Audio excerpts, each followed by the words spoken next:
Tonight, we stand in the cool mist of Huangguoshu, where water falls through the green karst hills and slowly teaches stone how to grow. Settle in and let your breathing become as unhurried as the river. The air is damp against your face, soft with spray, and the sound of the falls spreads through the valley like a deep, steady breath that has been moving here for longer than memory can comfortably hold. The limestone cliffs around Huangguoshu seem still at first, almost silent beneath the moving water. But if you stay with them gently, you begin to sense their patience, because this is a place where stone does not only wear away, but gathers itself, grain by grain, in pale terraces and quiet rims of travertine. You can feel the mist before you fully see the shapes inside it, a cool veil resting on your skin, carrying the faint mineral scent of wet rock leaves and river water. Around us, the valley holds its own kind of dusk, even in daylight, because the spray softens the edges of everything. The trees lean close, moss darkens on the stone. Water beads along roots and fern tips, then falls again in tiny drops, each one briefly bright, each one returning to the same slow work below. Here at Huangguoshu, the waterfall is not only a falling sheet of water, it is also a maker of surfaces. It shapes hollows, rims, ledges, pools and curtains of mineral stone. The river carries dissolved limestone from the karst hills, taken up quietly as rain seeps through soil and enters cracks below the ground. By the time the water reaches open air, it holds invisible calcium and bicarbonate within it, as if the hills have breathed some of themselves into the flow. You do not need to hurry to understand it. The process is calm enough to meet us where we are. Water moves through limestone, gathers minerals, emerges into air, releases carbon dioxide, and leaves behind calcium carbonate, which settles as travertine. That is the simple rhythm beneath the beauty. Dissolve, carry, release, settle. Over and over, with no haste, the landscape writes itself in stone. As we stand near the waterfall, the surface underfoot may feel slick and living, because travertine often begins around small textures. A fallen leaf can become a place where minerals gather. A twig, a moss stem, a ripple in the current, even a film of microbes along the water's edge can help catch the first pale dusting of carbonate. What looks like solid rock may have started as a delicate coating on something soft, something green, something that bent in the current and then slowly disappeared inside stone. The light around Huangguoshu changes constantly in the mist. It turns silver near the falling water, then green beneath leaves, then a faint honey color where it touches fresh travertine. Some surfaces look smooth from a distance, but closer in you might notice tiny ridges, rounded lips, shallow bowls, and fine layered bands. These are not decorations added later. They are the record of water changing its mind slowly, resting here, spilling there, pausing long enough to leave a thin mineral skin behind. You and I can imagine one drop beginning far above us, not as a dramatic thing, but as rain settling onto a forested slope. It touches leaves first, then soil, then limestone hidden under roots. As it seeps downward, it becomes slightly acidic from the breath of the soil, and that mildness lets it dissolve the ancient carbonate rock below. The drop is still clear. It looks ordinary, yet it is carrying part of the mountain with it. When that water returns to daylight, the valley receives it quietly. It may seep from a spring, slide into a stream, or join the larger river that moves toward the falls. The pressure changes. The water tumbles, spreads, and mixes with air.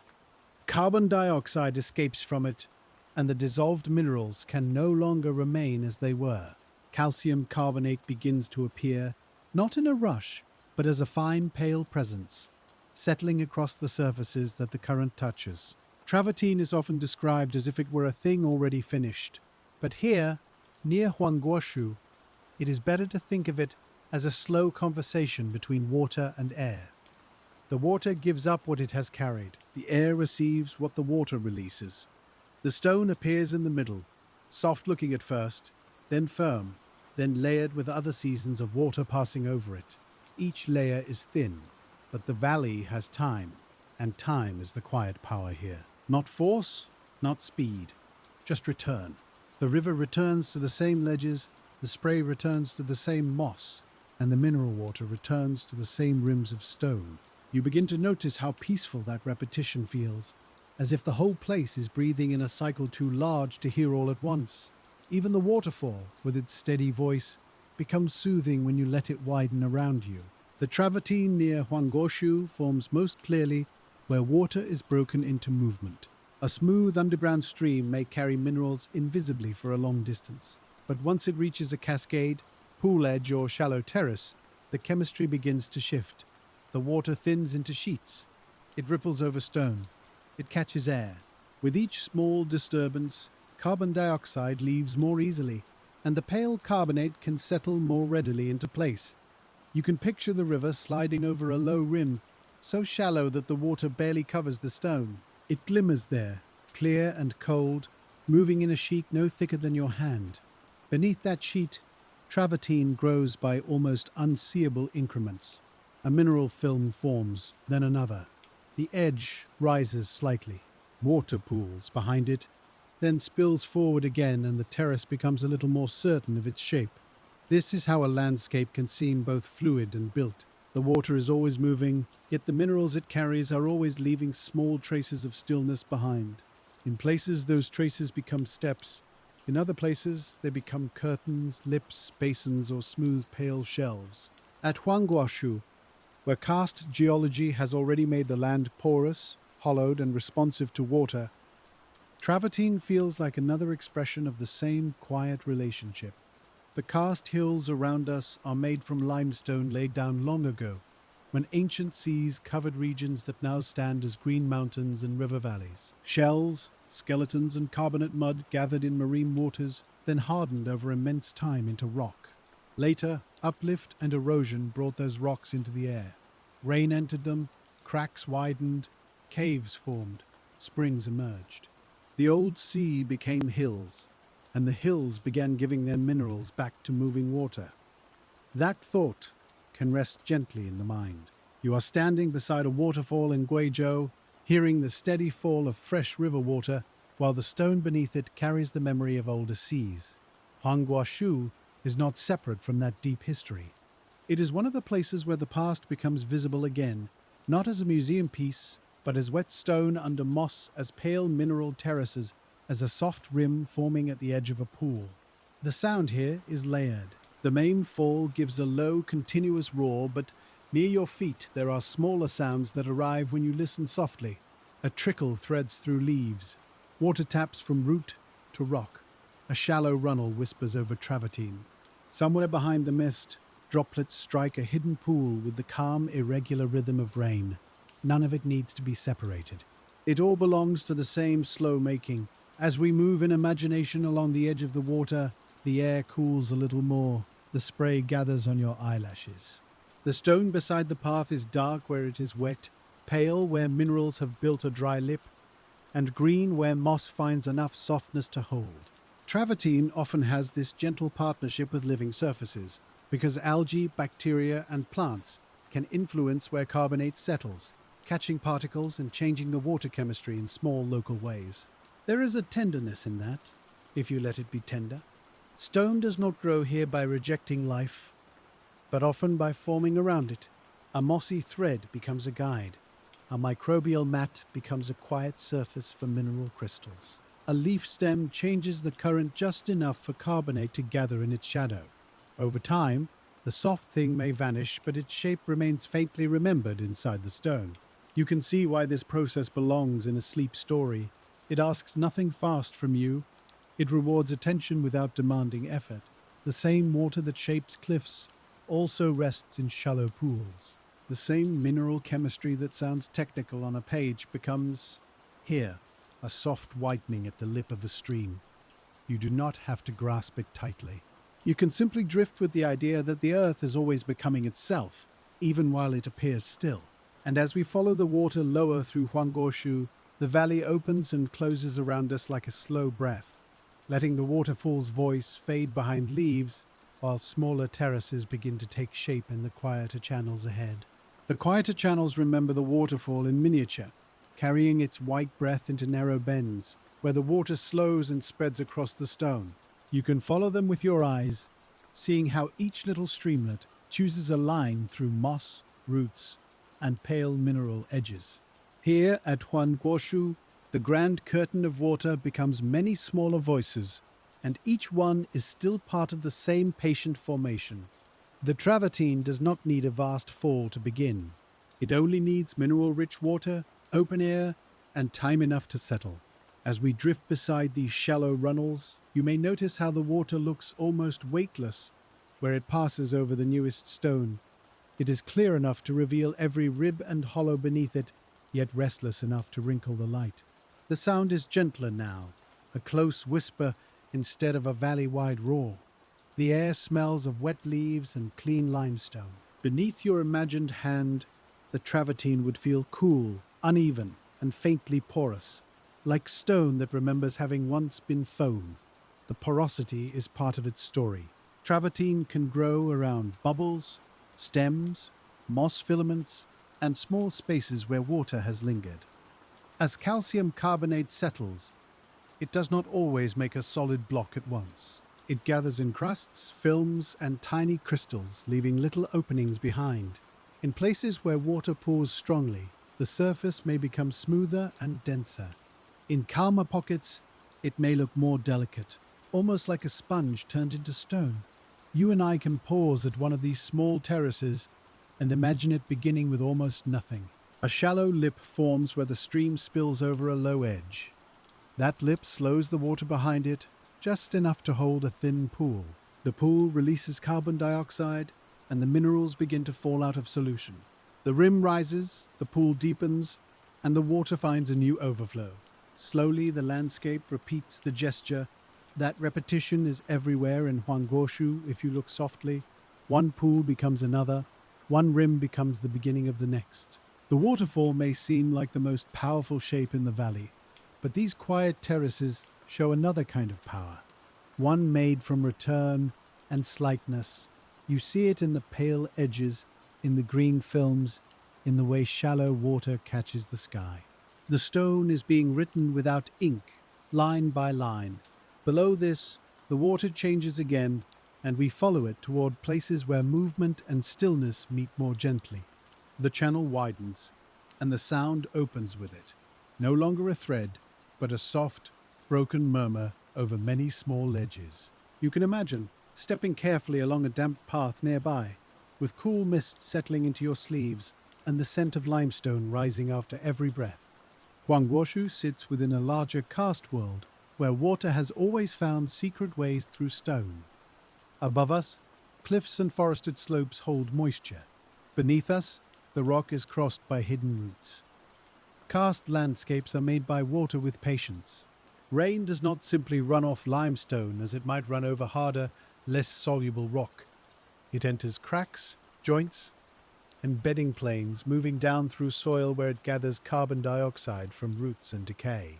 That makes the water mildly acidic, not harsh, just capable of gently dissolving calcium carbonate. Over long spans of time, those tiny openings widen into channels, caves, sinkholes, springs, and underground streams. When you hear water in Huangguoshu, you are often hearing more than the visible river. You are hearing a whole limestone body breathing through openings. Some water has just fallen as rain, while some may have traveled through hidden spaces before returning to daylight. It arrives cooled by stone, carrying the faint chemical memory of its passage. You cannot see the dissolved minerals in it, but you can see what happens after they are released.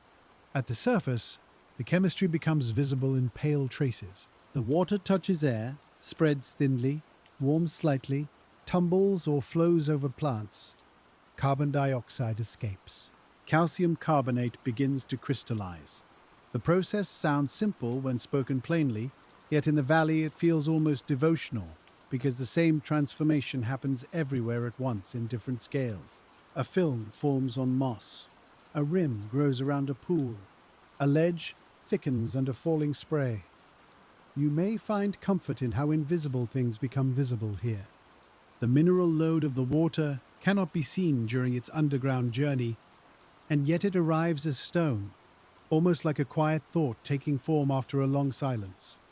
Huangguoshu is full of these transitions: darkness to daylight, dissolved to solid, flow to terrace, water to rock, and rock back into water again, as limestone dissolves in one place and reappears in another. We move slowly beside it, letting the valley teach us at the pace it prefers. The water cools the air with each step. The spray softens the leaves until they shine. Small droplets cling to fern edges and fall with almost no sound into shallow basins below. The Travertine catches them, not dramatically but faithfully, receiving every small arrival. In sleep, the mind can rest inside that rhythm, because nothing here asks to be solved quickly. And as the channel bends away from the louder falls, we sink into the calmer part of Huangguoshu, where the terraces begin to feel like steps made for water rather than feet. The stone steps are low, rounded, and irregular, each one shaped by the water that crosses it rather than by any straight intention. You see the pattern first as a series of pale lips, then as shallow basins filled with clear greenish water. Some rims are thin and fresh-looking, others are thicker, darker, and softened by moss. At Huangguoshu, Travertine can appear as a quiet architecture, not built all at once, but grown by the river's uncounted repetitions. The surface of each pool reflects the canopy in broken pieces. Leaves tremble overhead, and their green shapes drift across the water as if the forest was slowly floating there too. You can smell wet bark, mineral spray, and the faint earthy sweetness of moss. When the current spills over each rim, it makes a smooth silver thread. The thread breaks into small drops, the drops take in air, and the chemistry continues its soft work. A pool behind a travertine rim can become a tiny laboratory of stillness. The water rests there longer than it does in a fast channel. It may warm by a small amount in sunlight, lose more carbon dioxide, and allow calcium carbonate to settle. The rim itself may grow faster than the floor because flow is concentrated at the edge, where water thins, spills, and aerates. Slowly, the basin and its lip shape each other. You can imagine placing your attention at the very edge of one pool. Water slides toward you, almost silent until it reaches the rim. Then it folds over itself, catches air, and becomes brighter for a moment. In that thin, moving sheet, carbon dioxide leaves more readily than it did in the deeper pool. The dissolved calcium and carbonate join into tiny crystals. Some drift away while some attach to the rim, making it a fraction higher. This is not growth in the way a tree grows, yet it has a living patience around it. The travertine terrace expands by contact, by coating, by the steady arrival of water prepared by limestone. Sometimes algae and microbes help by removing carbon dioxide during photosynthesis, nudging the chemistry toward precipitation. Sometimes their surfaces simply catch the crystals as they form. The line between geological and biological feels soft here, blurred by moisture and time. You begin to see why the terraces feel so peaceful. They are not only objects, they are records of balance. Too much rushing water might scour away fresh deposits. Too little mineral supply might leave the rim unchanged. The most graceful forms arise where flow, chemistry, air, and living surfaces meet in a gentle agreement. Huangguoshu holds many such agreements, and each one is written in pale stone under moving water. We do not need to count their years precisely to feel their slowness. Some films may appear over seasons. Larger rims and thicker shelves need much longer, building as water returns through wet months, dry months, warm periods, and cooler shadows. The terrace you see at one moment is never simply that moment. It is a gathering of many moments, each too small to notice alone, but calm enough to remain. As we linger there, the body can borrow the lesson. Breath by breath, you settle. Thought by thought, the mind releases what it was carrying. Like the mineral water, you do not need to hold everything all the way down. Some of it can be left gently at the edge, a pale line of rest forming where movement becomes quiet. The pool receives it without question, and below these small basins the water gathers itself again, flowing onward through Huangguoshu, toward ledges where spray, moss, and limestone make a softer kind of wall. The wall appears through leaves as a damp, uneven face of stone streaked with water and softened by green growth. It is not a sheer cliff in the harsh sense. It feels more like a vertical garden where the rock is always being touched. Thin streams slide down it. Droplets hang and release. The travertine here may coat older limestone, roots, and plant remains, making a pale skin that thickens in hollows and along dripping lines. You can stand near it in imagination and feel the coolness radiating outward. The air seems denser here, full of suspended spray and the quiet smell of wet mineral surfaces. Huangguoshu's constant moisture lets mosses and small plants find holds in places that would otherwise be bare. Their softness changes the texture of the wall. Water does not simply fall over stone, it travels through a living fringe, then leaves mineral traces in its path. The science here is still the same, but the shape is different. On a sloping or vertical surface, water forms films, rivulets, and drops rather than broad pools. Each rivulet releases carbon dioxide as it spreads thin and meets the air. Evaporation may also concentrate minerals, especially on exposed edges where droplets linger. Calcium carbonate settles as a coating, sometimes forming rippled crusts, small knobs, or hanging curtains that follow the path of dripping water. If the flow persists, the coating becomes thicker. A root that once merely crossed the rock may become encased. A mossy patch may hold carbonate crystals between its stems. When the plant material decays or changes, the mineral framework remains. This can leave delicate textures that seem almost woven into the stone. You can see why travertine often feels like geology remembering the shapes of life. There is no need to make the process dramatic.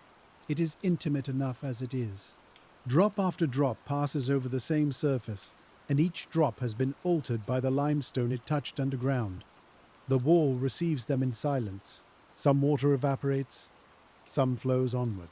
Some leaves a trace so thin that your eye could miss it completely. Yet the trace joins another, and the wall slowly changes its skin.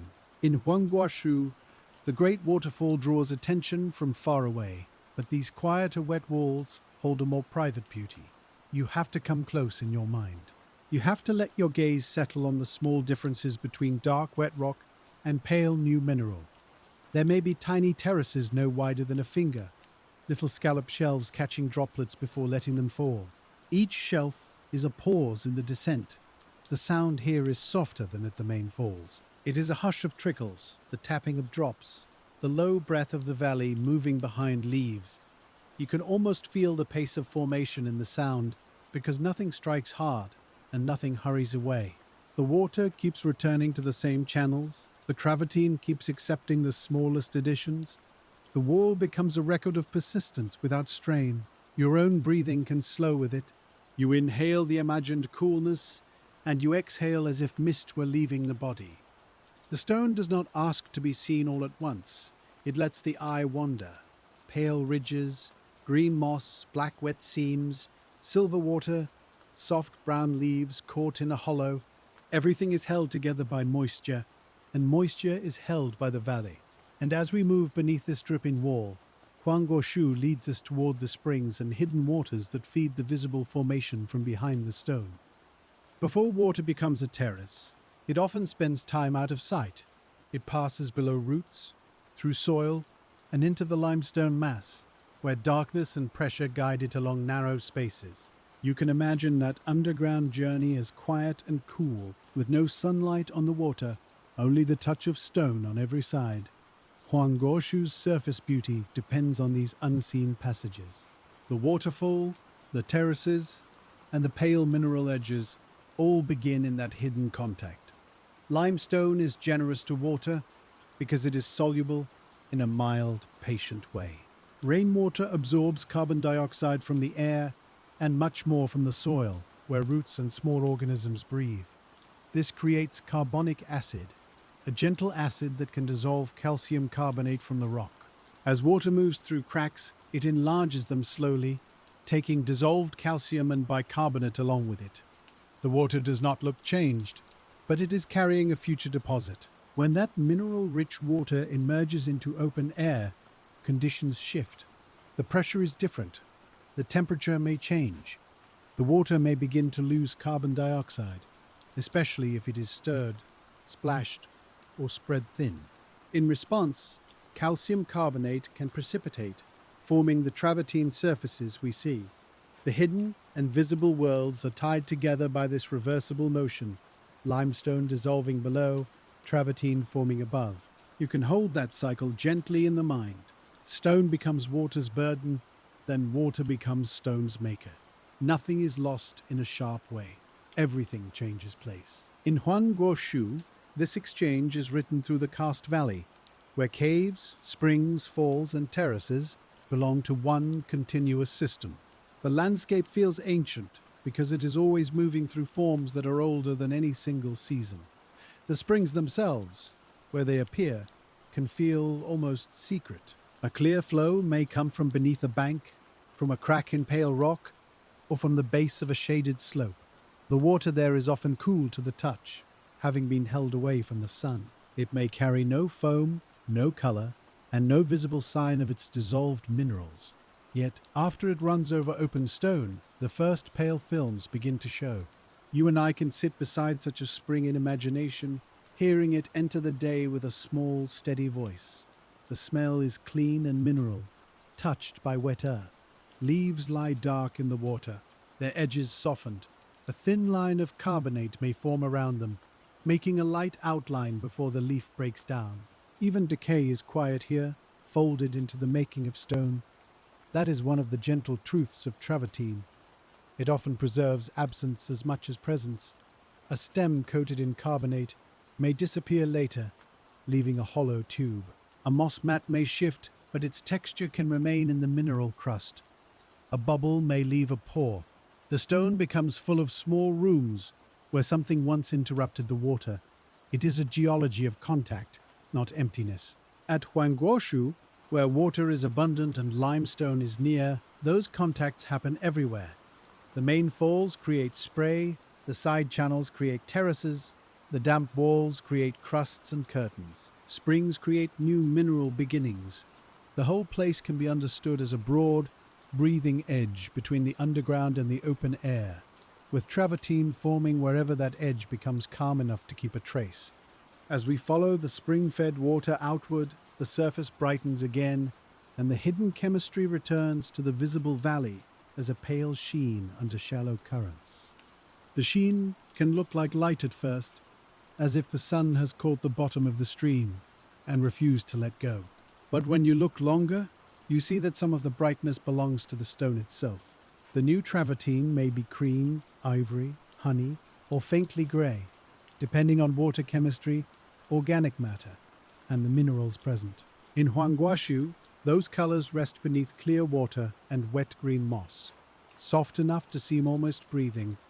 Color in travertine is a quiet record. Pure calcium carbonate can be pale, but natural water carries more than one story. Iron may tint surfaces warm, organic films may deepen them, algae may lend green or brown tones where water and light allow growth. Older wet surfaces can darken, while fresh mineral deposits may look lighter along active flow lines.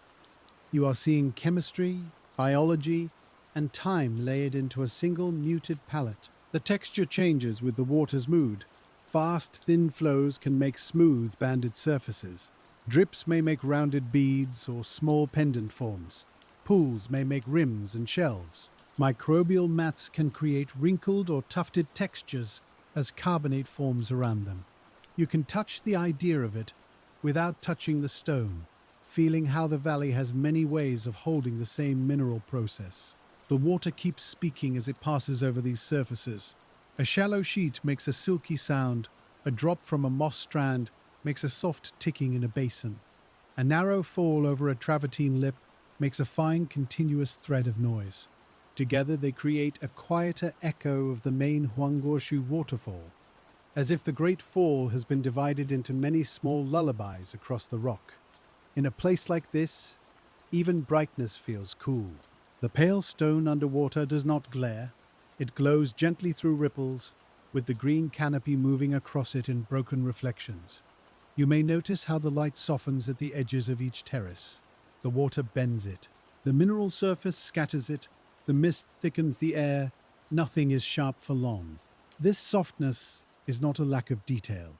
It is detail without urgency. When you let your attention drift across the stream bed, you find tiny channels, rounded grains, small trap leaves, and mineral lips barely raised above the flow. Each one belongs to a process that has no need to announce itself. Travertine forms by countless decisions too small to hear, each made by water meeting air and stone meeting time.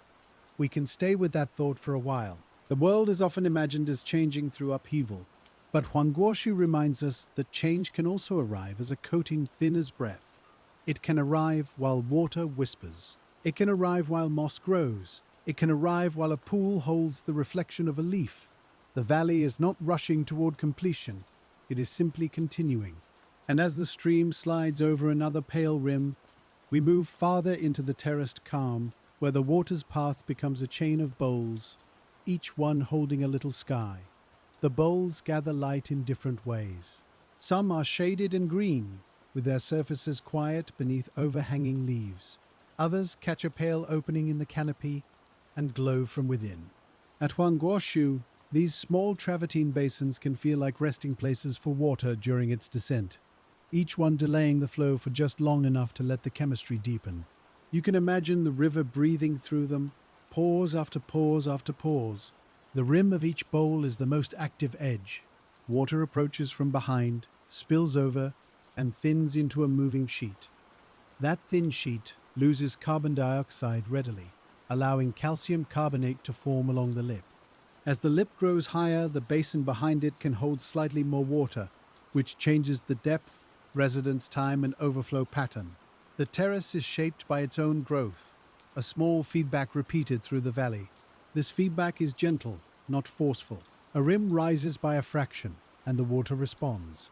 It flows more to one side, or spreads across a broader edge, or carves a tiny notch where the overflow is strongest.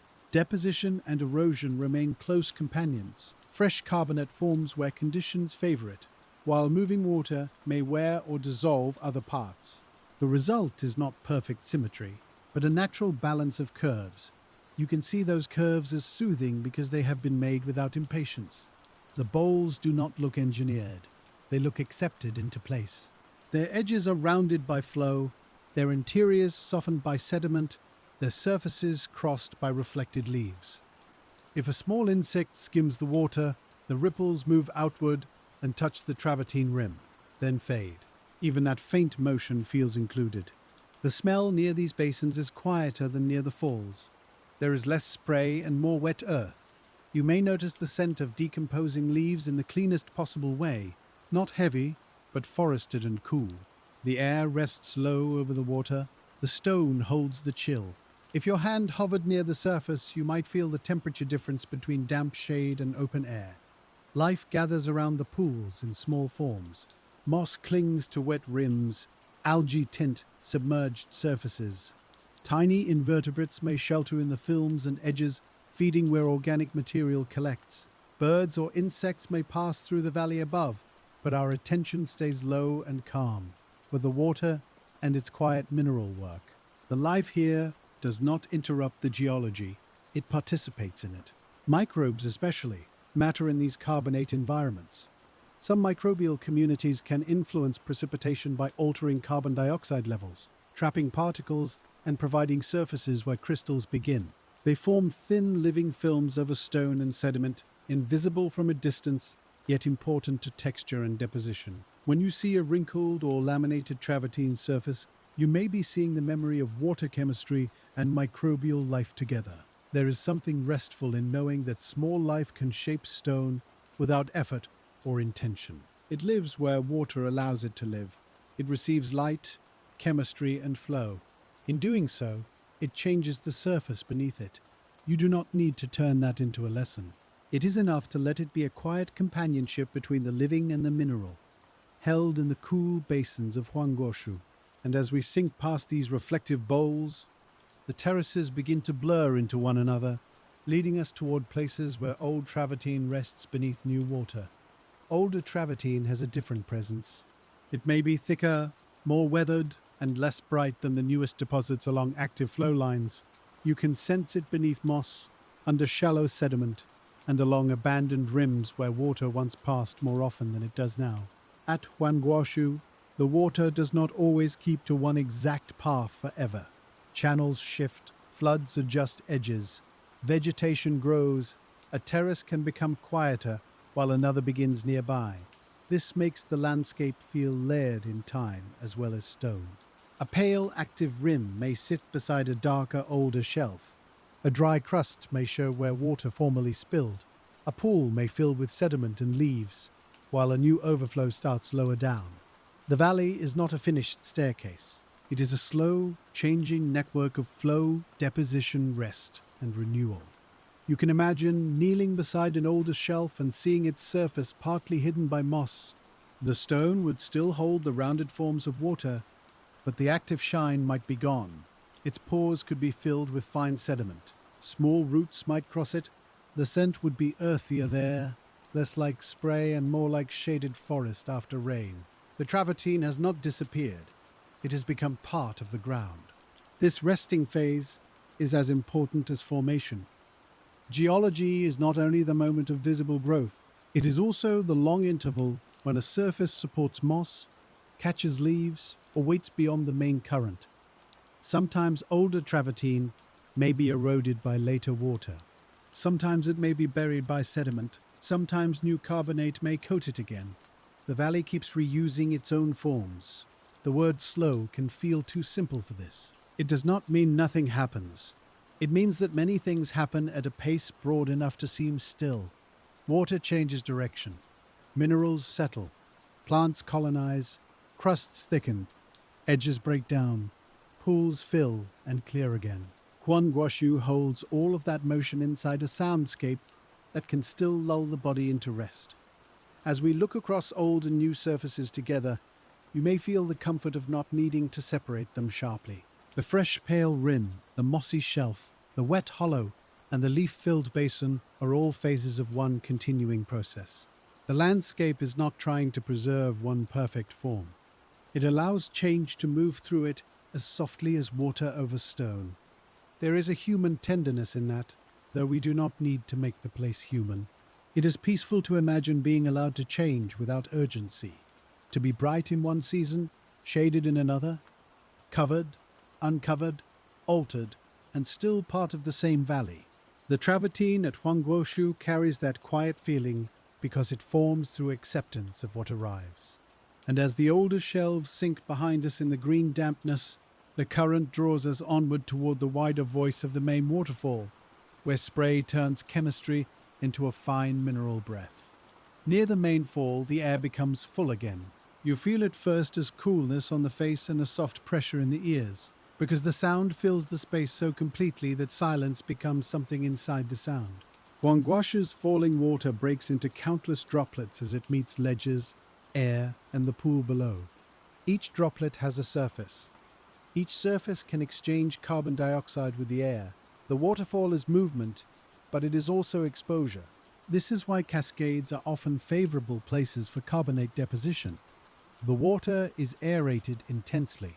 It spreads, splashes, and releases dissolved gas. As carbon dioxide leaves the water, calcium carbonate becomes less soluble and may precipitate. Not every droplet becomes stone, of course, and much mineral material continues downstream. But over repeated wetting, drying, splashing, and flowing, the surrounding surfaces can receive carbonate films. You can picture the spray drifting outward from the fall as a pale, invisible cloud of possibility. It lands on leaves, moss, ledges, and already damp rock. Some droplets run away immediately. Some cling. Some evaporate in a thin mineral trace. On surfaces kept moist but not constantly scoured, tiny crystals can accumulate. The process is delicate near the power of falling water, and that contrast makes it feel even calmer. The main Huangguoshu waterfall can appear overwhelming from a distance, yet when we listen for the travertine within it, our attention becomes smaller and softer. We are not watching force for its own sake. We are watching how force dissolves into mist, how mist settles onto stone, and how stone receives what water leaves behind. The valley becomes less about impact and more about contact, repeated beyond counting. The light in the spray can be almost milky. It catches the sun in brief pale bands, then disappears into shade. Leaves along the margins shine dark green. The rock behind the mist looks softened, as if the air itself has become a thin veil of water. You might taste a faint mineral coolness if you breathed through your mouth. Everything is damp, but nothing feels rushed. Even the pool below participates in the chemistry. Turbulence draws in air and helps degassing. Suspended carbonate particles may swirl through the water. Some settle in calmer margins, while others travel onward. Around the edges, where currents slow and surfaces remain wet, deposition may become more noticeable. A waterfall is never only a vertical event. It spreads its influence through spray, pool, channel, and bank. As we remain beside the falls, you can let the steady sound become a blanket. It has many tones inside it, but the mind does not need to separate them. A low, continuous body, a soft hiss of spray, a closer tapping of droplets on leaves, and the run of water over travertine edges below. The sound fills the valley the way darkness fills a room at night. Not empty, but whole. The formation of travertine asks us to trust what cannot be seen at first. Dissolved minerals are hidden. Carbon dioxide leaving water is hidden. The earliest crystals are nearly hidden. Yet the outcome becomes visible in stone, terrace, rim, and shelf. Huangguoshu is patient enough to reveal invisible exchanges by letting them repeat. That is the deep calm of the place. And as the mist settles around us, we follow the water away from the loud white curtain into the downstream channels, where the mineral story continues in a lower voice. Downstream, the river carries some of the waterfall's brightness with it, but the sound begins to loosen into separate currents. You can hear water slipping around stones, passing under leaves, and gathering again in shallow runs. The valley air remains cool and damp, though the spray is lighter now. Huangguoshu still surrounds us, not as a single view, but as a sequence of touches. Wet rock, green shade, pale rims, and water moving through limestone memory. Travertine deposition downstream depends on conditions that vary from place to place. If the water remains supersaturated with calcium carbonate after leaving the falls, it may continue to deposit along channels and pool edges. If it mixes with other waters, changes temperature, or gains carbon dioxide from soil-rich inflows, the balance may shift.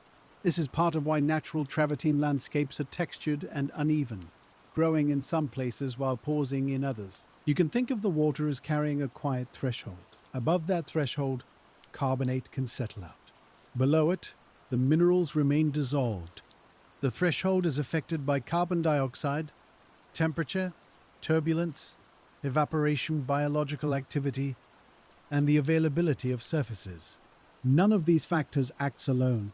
They gather like currents within the current, shaping where stone appears and where it waits.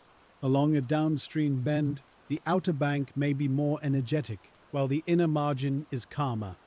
Sediment gathers in one place, a mineral crust forms in another, a twig catches against a rim and changes the flow for a while. The water divides around it, leaving a sheltered patch downstream. In that little shelter, carbonate may settle more easily, and the travertine surface gains another subtle irregularity. This is how complexity arrives without noise. A leaf falls, a small branch lodges, a moss patch thickens, a seasonal flow rises and retreats. Each event changes the water's path by a little. The chemistry responds to the path. The stone records the response. At Huangguoshu, the result is not a single smooth deposit, but a living-looking pattern of bowls, shelves, crusts, and channels.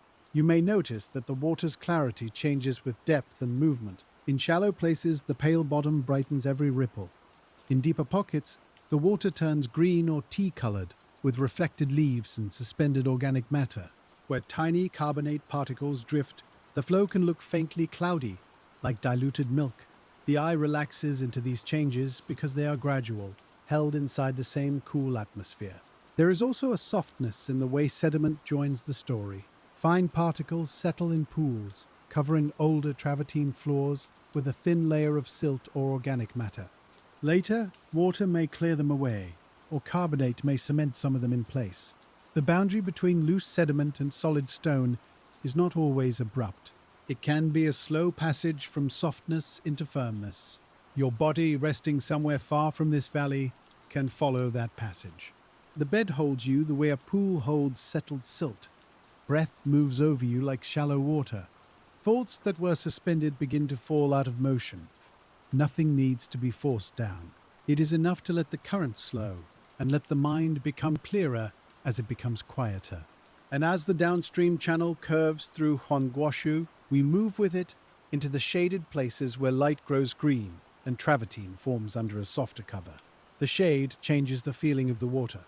It becomes darker, cooler, and more intimate, with leaf shadows sliding across the pale mineral floor. You can smell damp earth more strongly here, mingled with the mineral freshness that rises from wet limestone. The sound is close, almost private. Water slips over small travertine steps, without the wide echo of the open valley. Huangguoshu feels tucked inward for a while, held under branches. Shade can influence travertine formation in several quiet ways. Cooler water can hold more carbon dioxide than warmer water, which may affect when and where carbonate precipitates. Lower light changes the activity of algae and photosynthetic microbes. Less evaporation may slow concentration on some surfaces, yet shade also protects delicate mosses and films, giving them time to catch mineral particles and shape textures. The result is not less interesting, only differently balanced.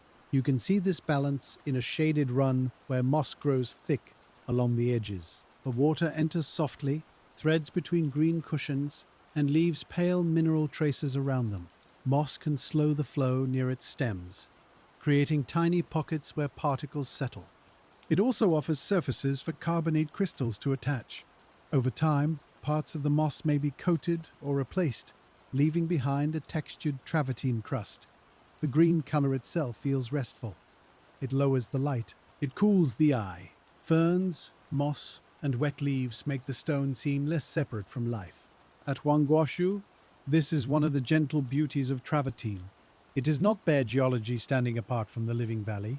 It forms through water that touches roots, films, stems, and fallen leaves, making stone inside an ecosystem. Small creatures may move through this shaded world almost invisibly. Larvae cling to submerged surfaces. Tiny snails graze on films. Insects rest on wet leaves, then lift away. Their lives are modest, close to the water, and easily missed. We do not need to turn them into a spectacle. It is enough to know that the travertine terraces are also habitat, full of small edges where life can pause. Edges matter in water.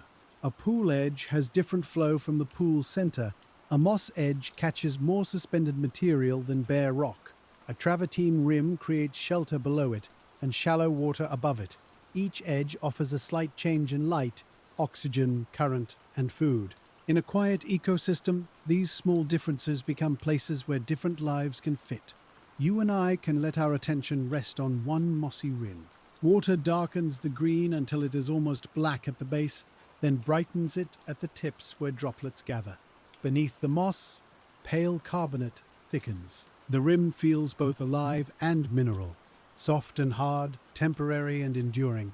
A drop swells on a leaf tip, holds the valley upside down for a moment, then falls. That falling drop joins the channel and moves onward, carrying whatever it still holds. Perhaps it adds nothing visible where it lands. Perhaps it helps wet a surface where tomorrow's film will form. Travertine formation is not made of important drops and unimportant drops. It is made of innumerable small arrivals, most of them unnoticed, all of them belonging to the same slow continuity. And as the shade deepens, the water leads us beneath overhangs and damp limestone recesses, where Huangguoshu's travertine grows in softer, more sheltered forms. Under an overhang, the valley sound changes again. The falling water outside becomes muffled, and the closer sounds become clearer. A drip from stone, a thin trickle over a mineral rib, a small pool receiving drops one by one. The air is cool enough that you can almost feel it gather around your shoulders. Huangguoshu's limestone recesses hold moisture like a quiet room, and travertine here may form where water seeps rather than rushes. Seepage deposits have their own delicate pace.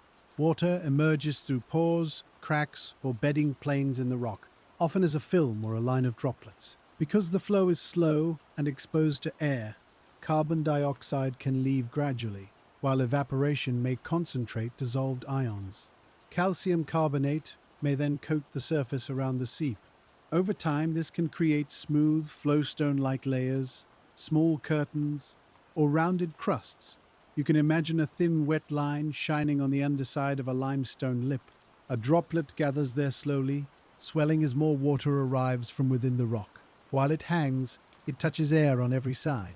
Some carbon dioxide escapes. A tiny ring of carbonate may remain where the drop clings to the stone. Then it falls, and another begins.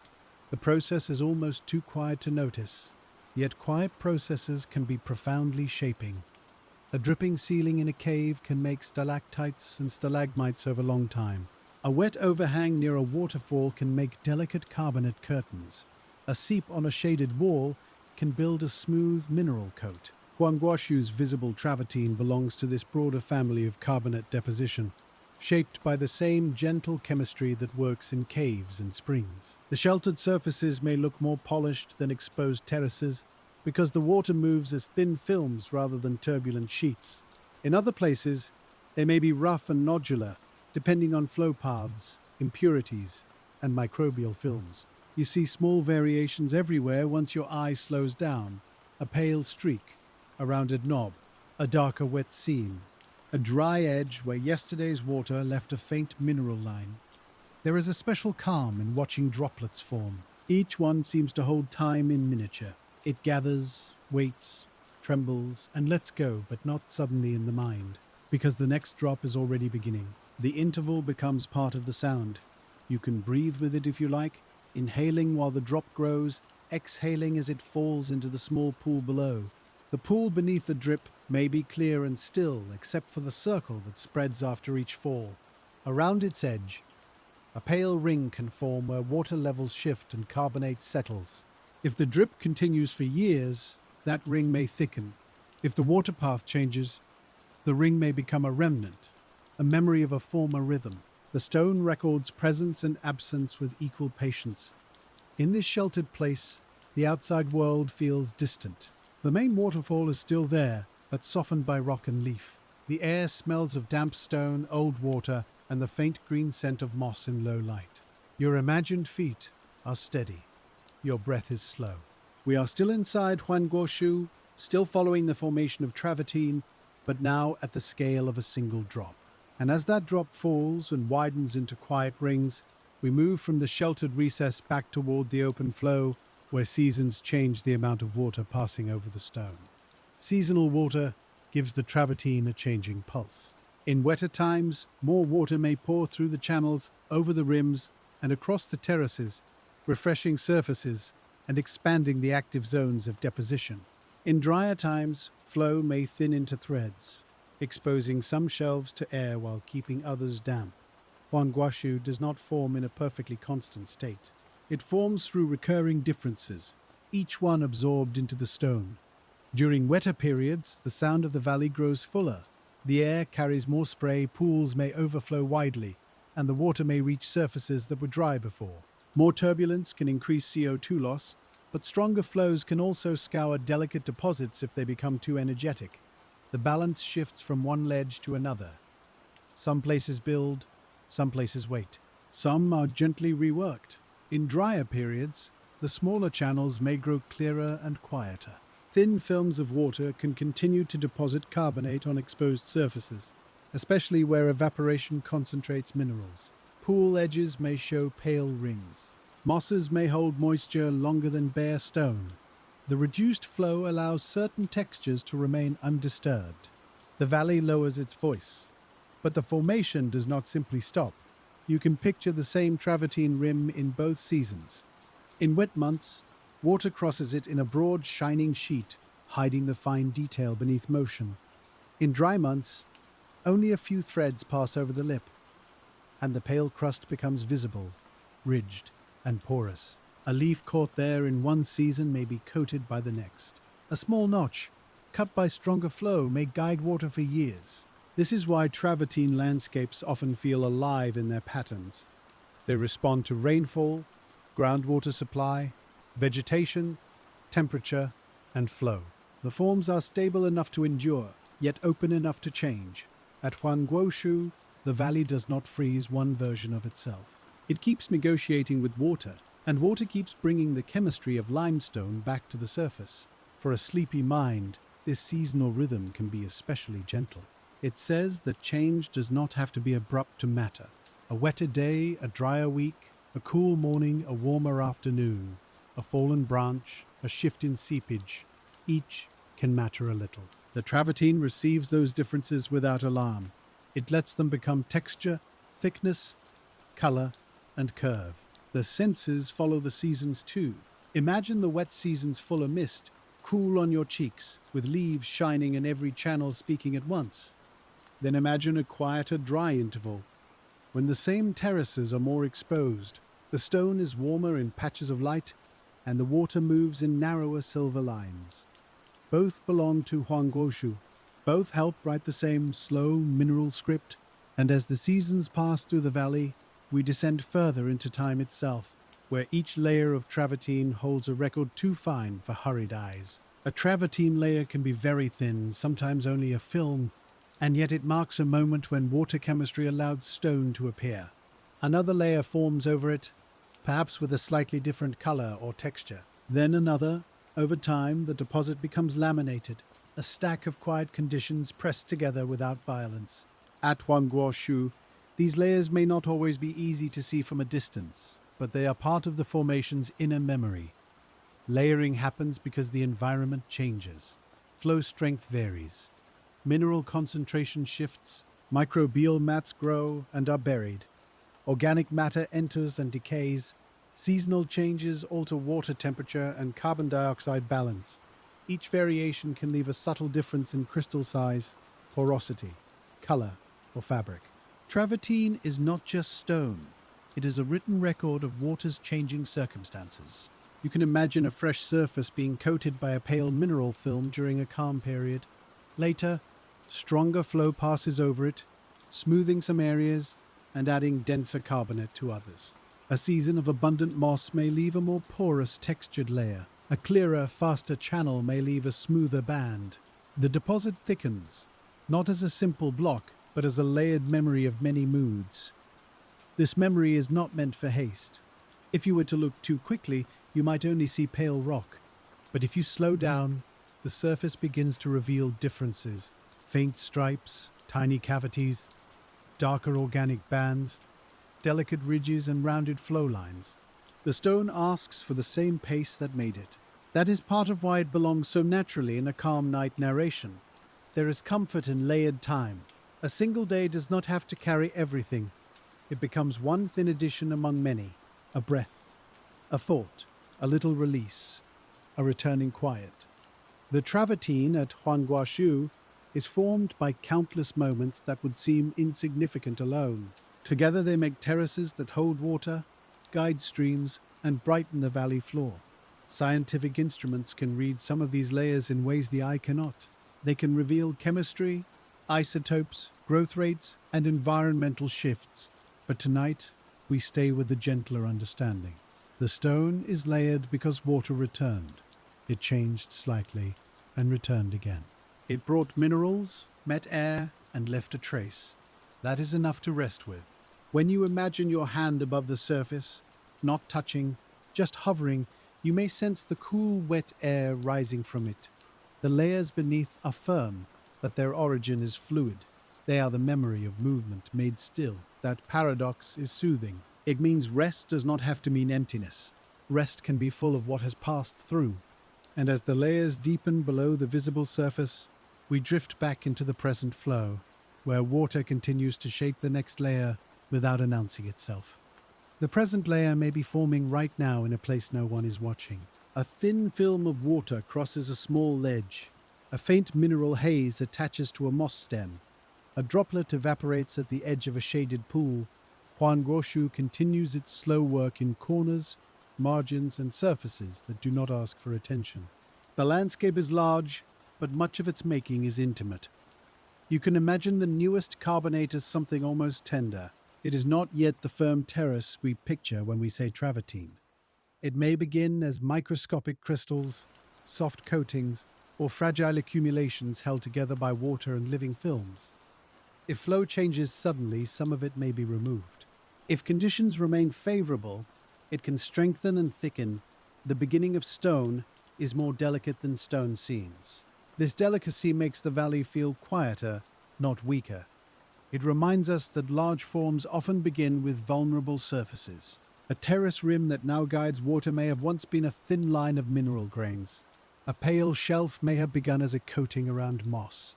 A basin edge may have started with particles gathering where water spilled repeatedly. Huangguoshu's solidity has a soft origin. The sound around these forming places may be almost nothing. A wet hush, a thread of water. The tiny click of a drop entering a pool, the faint stir of leaves above. You can let your listening become small enough to meet it. The mind does not have to reach for the whole waterfall. It can rest on one rim, one trickle, one place where dissolved limestone is becoming visible again. There is a humility in that scale. The valley does not need us to notice for the process to continue. The carbonate precipitates because the chemistry allows it. The water flows because gravity carries it.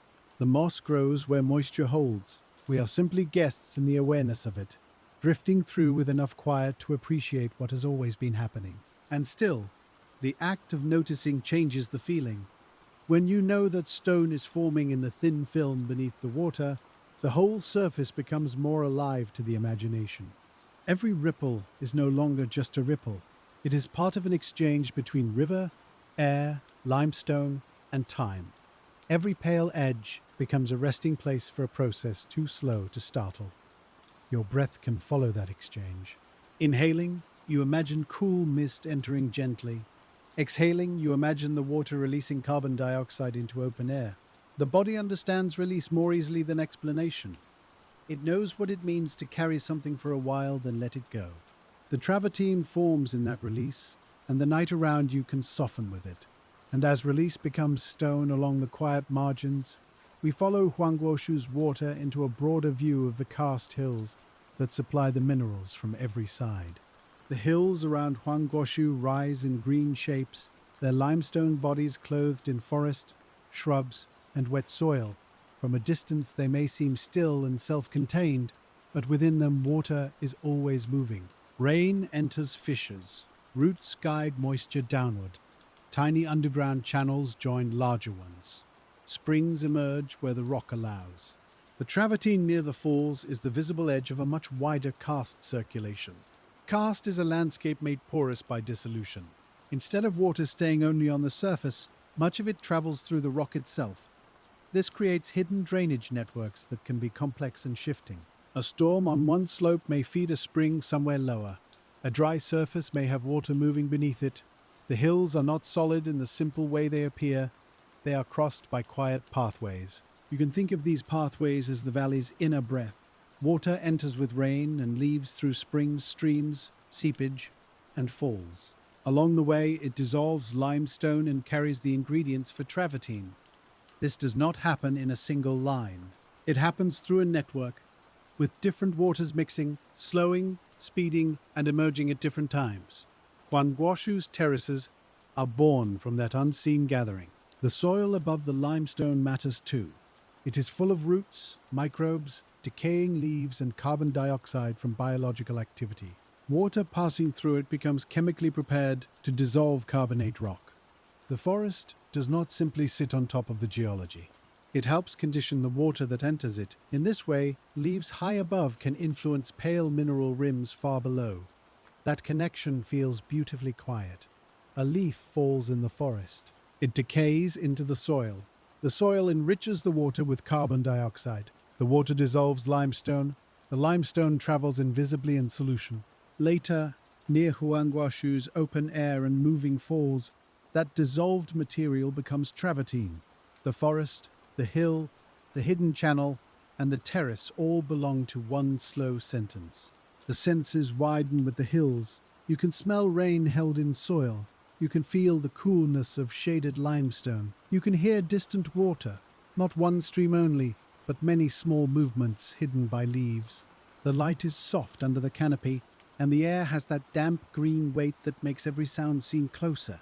Even the unseen water feels present. In this broader view, Travertine Formation is not an isolated curiosity. It is a surface expression of an entire watershed moving through soluble rock. The minerals in a pale terrace have traveled from somewhere, perhaps through cracks widened over long time, perhaps through caves, perhaps through narrow pores that never see daylight.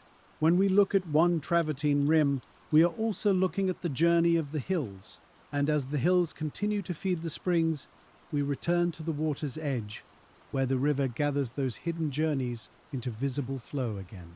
At the river's edge, many unseen paths become one moving surface. The water that touched roots, soil, and limestone now slides past your feet in a clear, shallow run. Huangguoshu gathers its hidden chemistry into this visible channel, and the travertine begins wherever the conditions invite it. You can watch the surface wrinkle over a submerged lip, brighten over pale stone, and darken where depth increases. The river feels like a map that is always redrawing itself. The flow is important because it controls how long water stays in contact with air and surfaces. Fast water may release carbon dioxide quickly through turbulence, but it may also carry particles away before they settle. Slow water may allow settling, but if it remains deep and less aerated, precipitation may be slower. Thin sheets over rims often provide a favorable middle with exposure, movement, and contact all present at once. You can see why travertine favors edges and transitions. The edge of a pool, the lip of a cascade, the margin of a spring, the line where a film becomes a drop. These are places where water changes behavior. It spreads, folds, breathes, slows, or falls. Chemistry often becomes visible at such thresholds. Huangguoshu is rich in thresholds, so the landscape gives travertine many chances to appear. A threshold can be soothing to imagine. It is not an ending. It is a place where one form becomes another without struggle. Water becomes mist. Dissolved mineral becomes stone. A pool becomes overflow. A shaded seep becomes a bright trickle. You, resting as you listen, may feel yourself crossing a quieter threshold too, from alertness into heaviness, from thought into drift. The river edge holds many textures together. There is smooth, wet stone under the fastest water. There is rougher travertine where coatings have thickened. There are soft films, moss pads, leaf litter, and fine sediment in quieter corners. Your eye can move among them slowly, never needing to land for long. Each texture is part of the same system, a different way that water and limestone have met. If you listened closely, you might hear a faint change in tone where water crosses travertine instead of bare limestone. Porous surfaces break the flow differently. Small rims create tiny falls. Shallow basins hold resonances of their own. The valley's sound is partly made by its mineral shapes, and those shapes are partly made by the soundless chemistry of the water. Everything feeds back softly into everything else. This is the quiet complexity of Huangguoshu. It is not a single waterfall with scenery around it. It is a living karst landscape where water dissolves, carries, releases, deposits, and returns. The travertine is both product and participant. Once a rim forms, it changes the flow that shapes the next rim. Once a basin holds water, it changes the chemistry and residence time within it.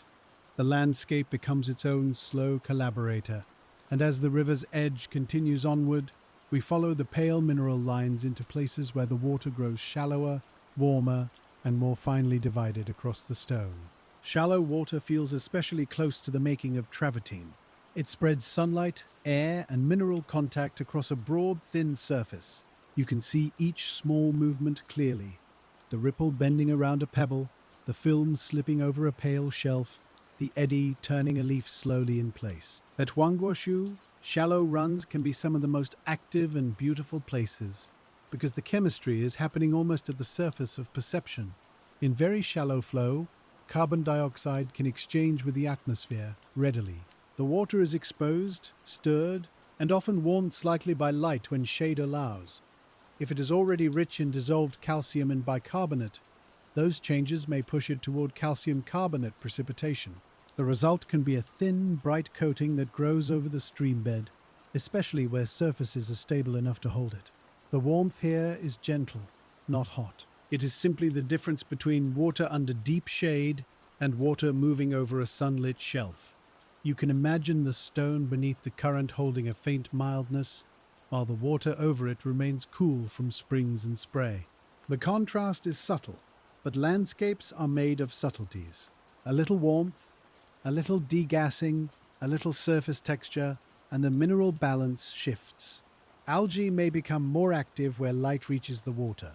Through photosynthesis, they can remove carbon dioxide from the water near their surfaces, encouraging carbonate precipitation in their immediate surroundings. This does not mean the algae decide to make stone. It means their life changes the chemistry around them, and the minerals respond. In time, living films may be coated, buried, or preserved as texture. You can see this as a kind of breathing between water and light.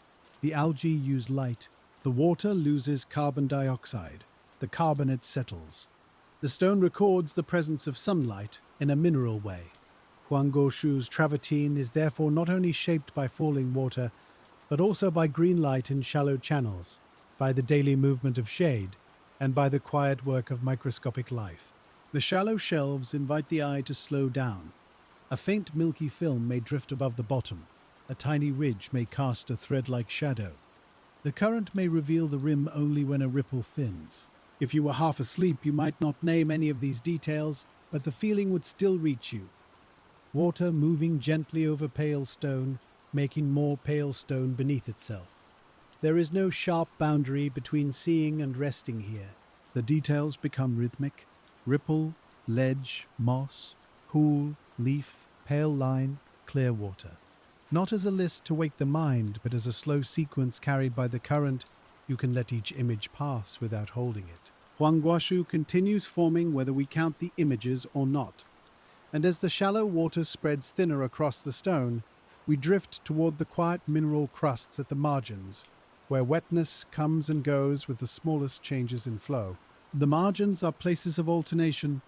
Sometimes they are underwater, sometimes they are merely damp, sometimes they dry enough for the surface to lighten, then darken again when spray or a rising flow returns.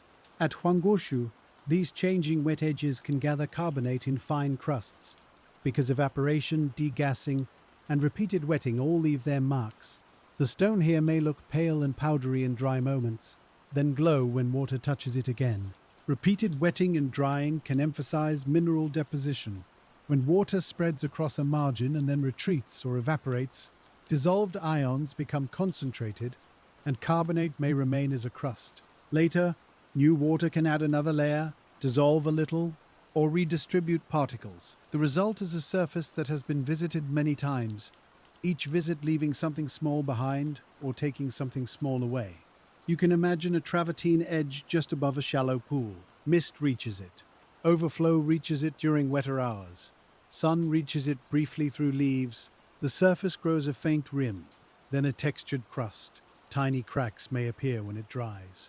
Moss may colonize the dampest parts, while bare pale mineral remains on exposed high points. The edge becomes a meeting place of water, air, light, and waiting.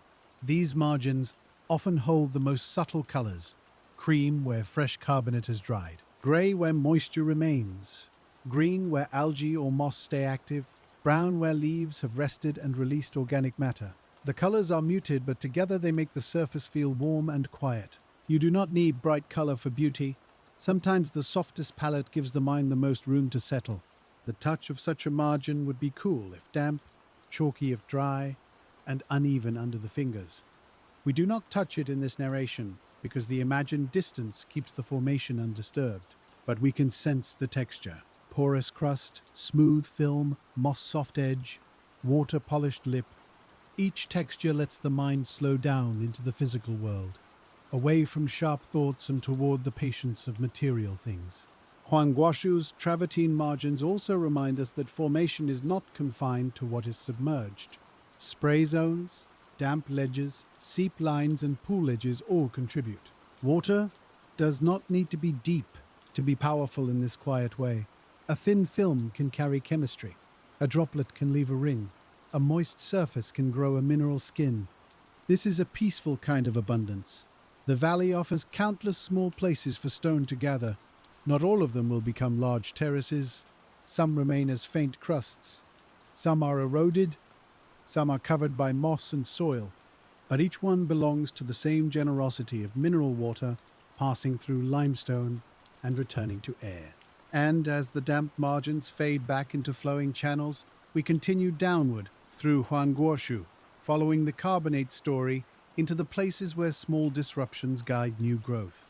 A small disruption in a stream can change everything nearby. A pebble, a root, a fallen leaf, or a slight rise in the Travertine floor can divide the flow into little currents. On the downstream side, water may slow and swirl. Along the upstream edge, it may thin and brighten. At Huangguoshu, these small disturbances help create the uneven beauty of the terraces, because deposition often follows patterns of flow. Fluid movement and mineral precipitation are closely linked. Where water accelerates over an edge, it may degas quickly. Where it slows behind an obstacle, particles may settle. Where it swirls, crystals and organic matter may collect in curved patterns. Over time, the deposit can reinforce the disturbance, making a small ridge larger or a shallow basin more defined. The water shapes the stone, and the stone reshapes the water. You can picture a single leaf caught against a pale rim. It trembles in the current, but does not immediately move on. Water folds around it, and fine particles collect along its edge. A thin carbonate film may begin on the leaf surface or on the stone beside it. Later, the leaf softens and breaks apart, but the little ridge it helped begin may remain. The valley keeps the memory without keeping the leaf. A root can do something similar. Where it crosses a damp surface, it interrupts the water film. Minerals gather around it, moss grows nearby, a crust thickens, and if the root decays or shifts, the stone may retain a curved hollow or raised line. Such features are modest, but they make the Travertine feel intimate, as if it has grown in conversation with every small thing that entered the flow. The sound of these little disturbances is nearly inaudible, but you can imagine it as a tiny change in the water's whisper. A thread of current splits. A drop forms where none formed before. A pool edge gains a new overflow. The valley does not announce the change. It simply allows it to become part of the ongoing pattern. In sleep, the mind can take comfort from this too. Not every interruption is a break. Some become shapes that guide the next quiet movement. A thought comes, stays briefly, and passes. A breath changes. The body shifts. Rest continues around it. Like water at Huangguoshu, the night can flow around small disturbances and keep descending. Travertine formation is full of these gentle accommodations. It is responsive without being restless. It can build around a stem, smooth over a ridge, thicken at an edge, or pause where water chemistry changes. It does not impose a plan from above. It follows the conditions present, moment by moment, until those moments become visible as landscape. And as each small disruption settles into the pattern, the water carries us toward deeper pools, where deposition slows and the valley's reflections grow darker. Deeper pools feel different from the terraces above them. The water is quieter at the surface, darker in the middle, and cooler where shade rests heavily. You can see pale travertine around the edges, but the center may hold green depth and soft suspended particles. At Huangguoshu, such pools gather the movement of many small falls and streams, giving the water a place to linger before it continues. In deeper water, calcium carbonate may still precipitate, but the conditions differ from shallow rims and cascades.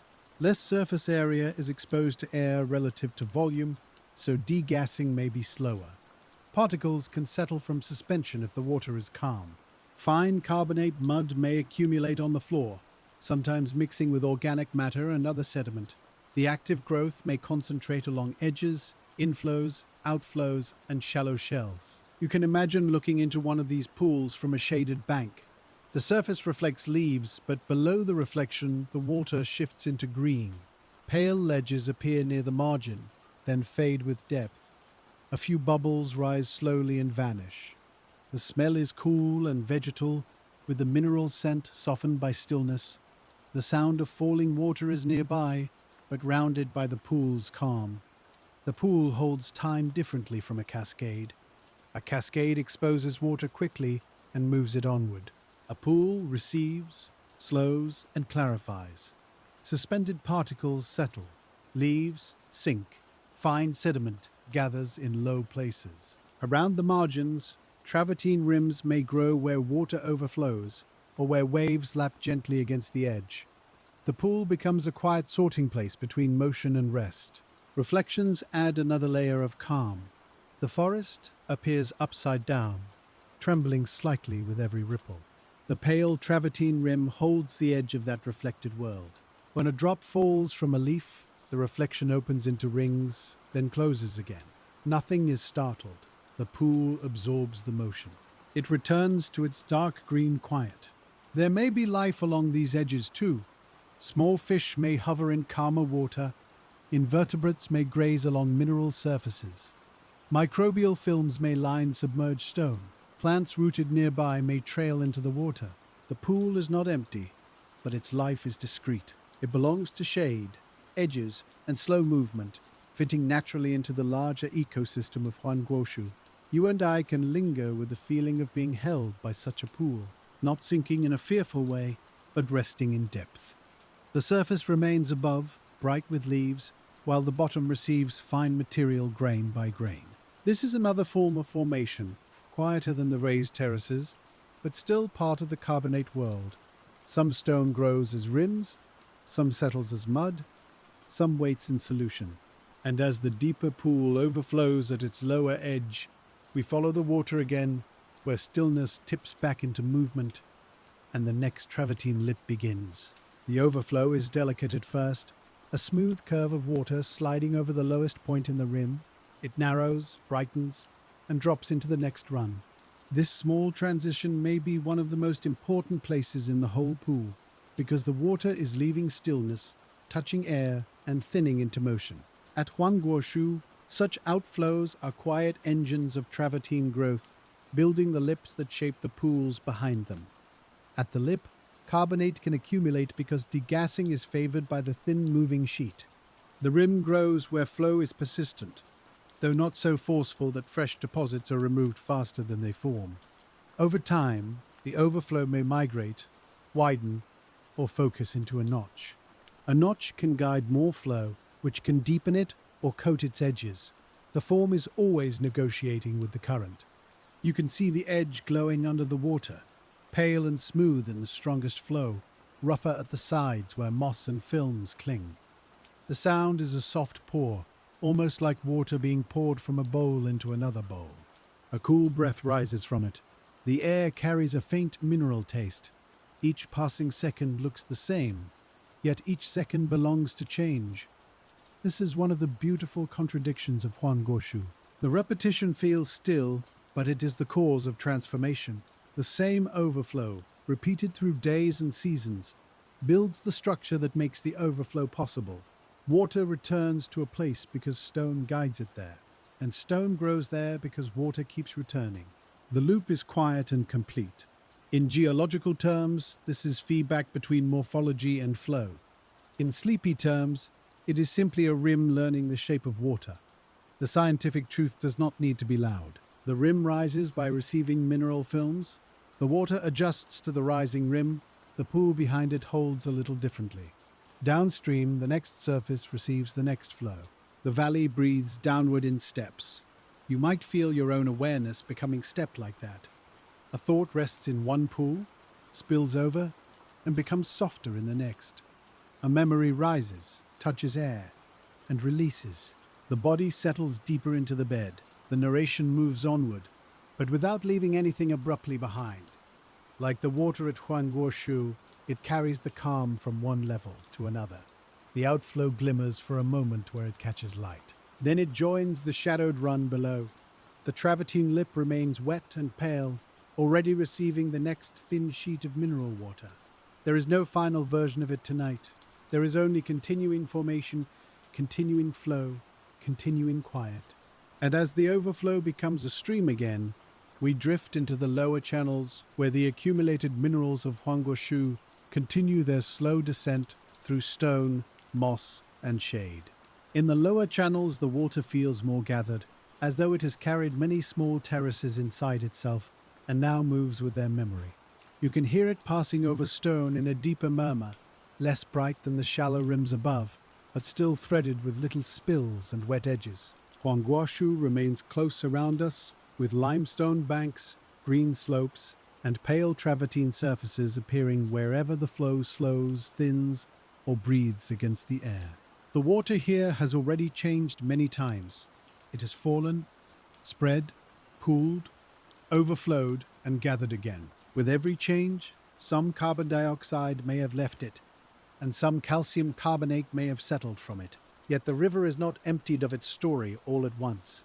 It can continue to carry dissolved minerals downstream, especially where fresh spring water joins or where conditions remain favorable. The formation is gradual, distributed, and never confined to a single ledge. You can imagine the flow passing beneath overhanging branches, its surface darkened by reflected leaves. Beneath that darker skin, a pale travertine shelf may still shine through in shallower places. The shelf feels like a memory of brighter water, now held in shade. A root bends down toward it. Moss softens its edge. Small ripples run across it and break into tiny lines of light. The process continues without needing to be seen clearly. At this lower level, the valley's sound is more spacious. The main waterfall is now farther behind, a low breath in the distance, while the nearby water speaks in smaller phrases, a run over a mineral lip, a quiet eddy behind a stone, the soft touch of current against a mossy bank. You can let the sounds overlap without sorting them, as if they were layers of travertine forming in the ear. Travertine formation depends on these repeated conditions, but it also depends on the steadiness of supply. The karst hills keep offering mineral-rich water because rain continues to pass through soil and limestone. Some days the supply is stronger, some days it is weaker. Over long time, these variations become part of the deposit's texture. A dense band may follow a clear period of flow. A porous layer may follow a time of active moss growth. You can think of the lower channels as a place where the landscape edits itself gently. Stronger water may smooth certain surfaces or carry away loose material. Calmer margins may preserve fine coatings. New seepage may add carbonate from a side bank. Sediment may settle in a hollow and later be cemented. Nothing is wasted in the valley's slow language. Even the material that moves onward helps shape what remains. And as we follow this gathered water through the dimmer channel, Huangguoshu opens into a broader calm, where travertine meets the patient work of erosion. Erosion and deposition are not enemies here. They are two hands of the same water, touching the stone in different ways. You can see deposition in the pale rims and mineral crusts, while erosion appears in smooth channels, undercut lips, and the gentle removal of loose grains. At Huangguoshu, the river does not only build travertine, it also adjusts it, softens it, and sometimes carries part of it away. This can be a peaceful thought if you let it settle slowly. A terrace forms, and later a stronger current reshapes its edge. A pool rim grows, then water finds a notch and pours through it. A crust thickens on a bank, then frost, roots, or flow loosen a piece. The piece may settle lower down, joining sediment, or dissolve again in water with different chemistry. The landscape is not broken by change. It is kept awake by it. You can imagine a pale travertine ledge partly undercut by water. Its upper surface is smooth from repeated flow, while the underside is rougher, shadowed, and damp. Drops fall from it at slow intervals. Moss grows near the margin where spray reaches, but strong current does not. The ledge has been made by deposition and shaped by removal. Its beauty comes from both. The science of erosion in carbonate landscapes is subtle. Water that is undersaturated with calcium carbonate can dissolve limestone or travertine, especially if it has gained carbon dioxide from soil or organic matter. Moving water can also physically remove weak deposits, loose crystals, or sediment. At the same time, nearby water may be depositing carbonate where carbon dioxide has escaped. Dissolution and precipitation can happen close together. separated by small differences in chemistry and flow. That closeness is part of the valley's softness. You do not see a simple line between making and unmaking. You see a damp surface where one edge grows and another thins. You see a pool where fine carbonate settles, while a nearby current clears the floor. You see a rim that rises slowly, even as a notch carries water through it. Huangguoshu forms through balance, not certainty. The body understands balance in its own quiet way. You breathe in and receive. You breathe out and release. Neither breath is better. Both are needed for rest. The Travertine teaches the same rhythm in mineral form, with limestone dissolving in hidden waters and carbonate settling in open air. What leaves one place may appear in another, gentled by the journey. The light here is low and green. The stone holds small glimmers where water crosses it. The air smells of wet moss, mineral surfaces, and leaves beginning to soften into the ground. You can feel the coolness of shaded water even without entering it. Every sense is drawn downward, closer to the stream, closer to the place where the river keeps revising its pale terraces, and as erosion and deposition breathe together, we move deeper into the time of Huangguoshu, where the waterfall itself shifts slowly across the limestone stage.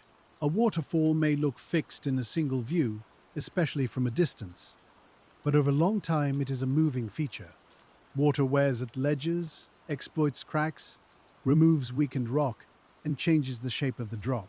At Huangguoshu, the limestone and travertine surfaces are part of a karst setting that has been shaped by flowing water again and again. The main fall, the side channels, and the terraces all belong to a landscape in motion. This movement is slow compared with a human night, so slow that it becomes restful to imagine. The lip of a fall may retreat over time. Pools may deepen where water lands. Spray zones may widen or narrow. New deposits may coat old surfaces, while eroded material is carried downstream. The waterfall is not a single frozen curtain. It is a changing edge between higher and lower water, always held in gravity's calm pull. You can see that pull in every surface. Water descends from ledge to ledge, never forcing itself upward, never arguing with the shape beneath it. It simply follows the available path, and by following, it changes the path. This is one of the oldest principles in a landscape. Movement becomes form, then form guides movement. The cycle is quiet enough to be almost invisible, yet strong enough to shape a valley. Travertine adds another dimension to that cycle. Unlike bedrock limestone, which was laid down in ancient marine settings and later uplifted, travertine forms at the surface from active waters. It can build lips that redirect flow, armor certain surfaces, or create small dams and pools. But because it is often porous and layered, it can also be vulnerable to reworking. It is both structure and record. At Huangguoshu, that means the waterfall's surroundings are not only being cut by water, they are also being lined, coated, and terraced by mineral deposition. A spray-wet wall may gain a crust.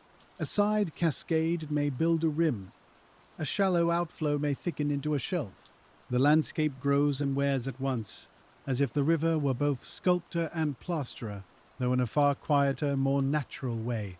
You can imagine standing back from the lower channel and seeing the whole scene softened by mist. The main fall is distant now, white through green air. The terraces below it catch light in pale bands. The river moves onward with no sign of hurry.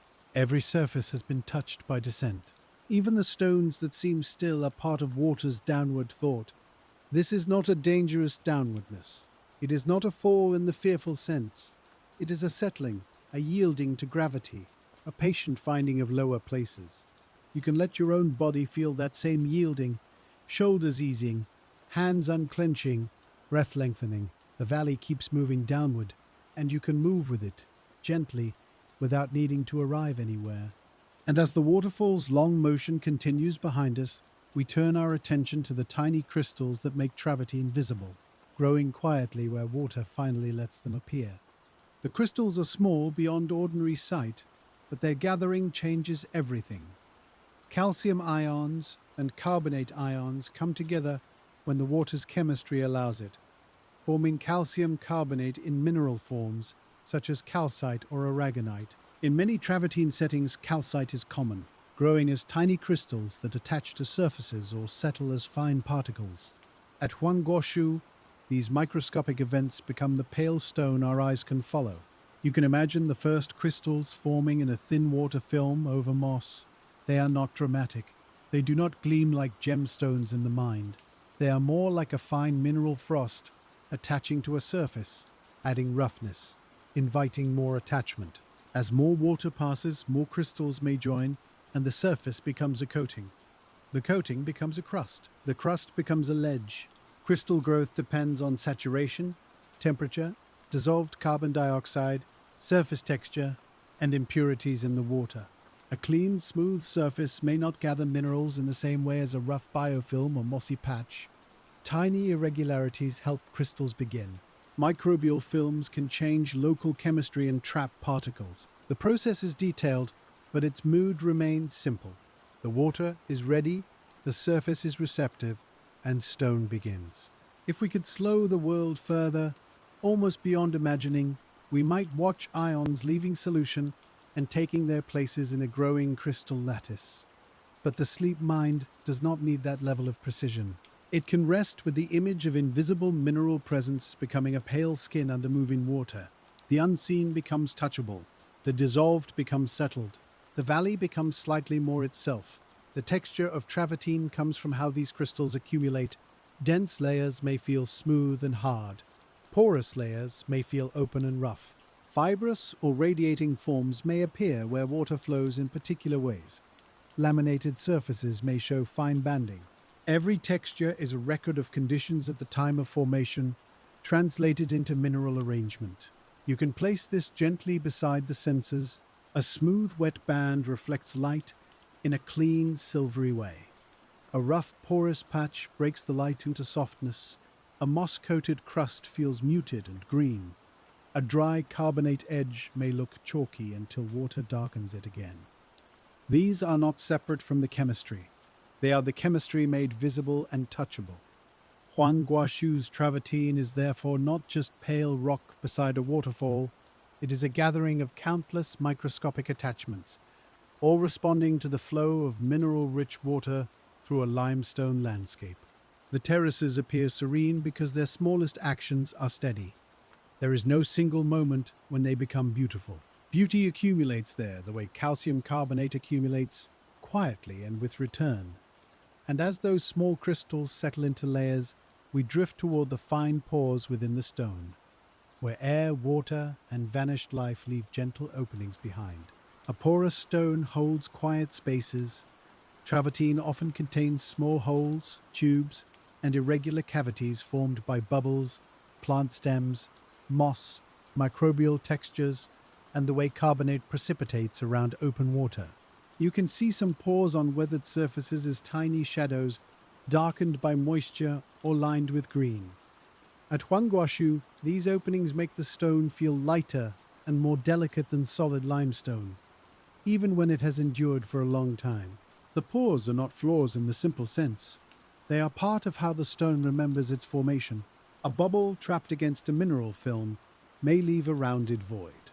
A stem, coated with carbonate, may decay and leave a tube. A cluster of moss filaments may produce an intricate fabric of openings. Water may move through some of these spaces later, adding more mineral or dissolving parts of the deposit. You can imagine looking closely at a broken edge of older travertine, where the inner texture is visible. It might show pale layers with tiny holes, darker organic traces, and delicate structures left by former plant growth. The stone would feel both ancient and airy. It is not the massive silence of deep bedrock. It is the lighter silence of water-made stone, full of passages where water once moved or life once rested. These pores affect how travertine responds to the environment. They can hold water, support moss, provide surfaces for new carbonate, and make the stone more vulnerable to weathering. In damp places, pores become tiny reservoirs. In dry moments, they may release moisture slowly. They help bind geology and ecology together, offering small niches for life and small pathways for water. The senses become very small here, the coolness of moisture held in a pore. The dark green of moss rooted in a tiny hollow, the faint mineral smell rising from a wet surface after spray returns, the soft roughness of a stone that has grown around absence. You can rest your attention inside those small spaces, as if the mind itself were becoming less solid, more open, more able to let water pass through. There is a gentle comfort in a stone that contains emptiness. It does not need to be dense to endure. It can be full of tiny rooms and still hold its place in the valley. Huangguoshu's Travertine shows that strength can include openness, and that what has vanished can still shape what remains. A moss stem gone, a bubble gone, a leaf gone, and yet their forms softly present. As water passes over porous Travertine, it can enter some openings and emerge elsewhere, adding another layer of subtle flow. Minerals may precipitate within pores, slowly filling them, or water may dissolve their edges. The stone continues changing from the inside as well as the surface. Even what appears still has an interior motion, hidden and calm. And as we leave those small inner spaces, the water draws us back outward, across the living mats that help shape the newest Travertine skins. The living mats are thin, often overlooked surfaces where microbes, algae, and fine organic films cling to wet stone. From a distance, they may appear as greenish-brownish or dark slippery patches along the water's path. At Huangguoshu, these films can be especially important in shallow, lit, mineral-rich water. They receive the current, alter the local chemistry, and give carbonate crystals a place to begin. A microbial mat is not a single thing, but a community. It may include bacteria, algae, and other microscopic organisms living in layers of moisture and organic material. Some photosynthesize when light reaches them, drawing down carbon dioxide near their surfaces. Others help trap fine particles. Their textures create roughness where crystals can attach. The mat lives, and in living, it helps stone appear. You can picture a slick, green-brown surface beneath a thin sheet of water. It glows slightly where sunlight reaches through leaves. Tiny bubbles may gather there during bright periods, evidence of photosynthesis in a world too small for us to watch directly. Around the mat, calcium carbonate begins to settle, coating filaments and grains. Over time, the living layer may be buried, replaced, or renewed above the mineral surface. This partnership has existed in carbonate landscapes for vast stretches of Earth's history. Microbial life has helped form many carbonate structures, from ancient stromatolites to modern spring deposits. Here, in the quiet setting of Huangguoshu, that deep planetary habit continues on a small scale. Life changes water, water leaves stone. Stone gives life new surfaces. The pattern is old, but tonight it feels close enough to breathe with. The mat's texture may help create fine lamination. A period of active growth can trap more particles or encourage more precipitation. A later change in flow or light may produce a different layer. The result, over time, can be a subtle banding that records not only water chemistry, but rhythms of living communities. The stone is geological, but it carries the trace of small lives. You can let that be a peaceful kind of intimacy. The Travertine is not made by grand gestures alone. It is made by relationships too small for the eye, held under clear water and soft shade. It is made by green films, mineral ions, carbon dioxide, ripples, and leaves. Huangguoshu is vast when seen from the viewpoint of a waterfall, but it is also minute when seen from the viewpoint of a forming crystal. The smell near these mats would be faintly earthy and wet, like stream stones lifted after rain. The surface might look dark when submerged, and paler where carbonate has coated it. Tiny bubbles may wobble free and rise through the current. The water above them carries light in small broken lines. Everything is soft enough to keep the mind descending. And as the living films are covered by pale mineral skins, we drift into the slower story of how terraces rise and redirect the water that made them. A terrace begins as a small difference in height, perhaps a mineral lip or a rough patch that catches more carbonate than the area around it. Once it rises even slightly, it can slow water behind it and focus overflow along its edge.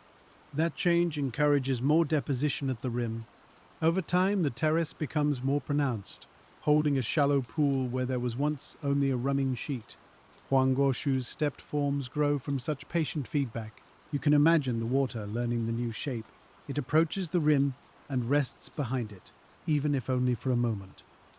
Suspended particles settle in the calmer pool. Dissolved carbon dioxide continues to leave the surface. At the lip, the water spills thinly and deposits more carbonate. The rim rises, the pool deepens, and the next downstream edge begins to receive flow in a slightly altered way. This is how one terrace can lead to another. A raised lip creates a pool, the pool creates a new overflow. The overflow deposits another lip. The pattern repeats down a slope, making a sequence of basins and steps. Each basin is connected to the others, yet each has its own light, depth, temperature, and chemistry. The whole structure is water's staircase, built by the water itself. At Huangguoshu, such forms fit naturally into the karst setting, where limestone slopes, springs, and cascades provide both dissolved minerals and descending pathways. The terraces do not need straight lines.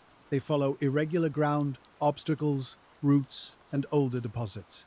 This gives them their organic shape, scalloped and rounded, more like the edge of a cloud than a constructed stair. You can see the scalloped edges in your mind, each curve holding a small difference in flow. Water spills more strongly through one notch, less strongly over another. A quiet corner gathers sediment. A bright edge gathers carbonate. A mossy patch thickens.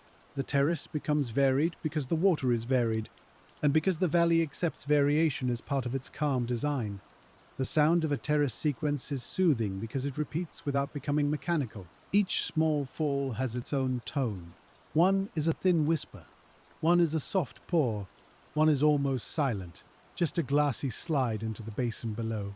Together, they make a descending rhythm that feels like breath moving through many rooms. You can let your thoughts move that way too, from pool to pool, softer each time.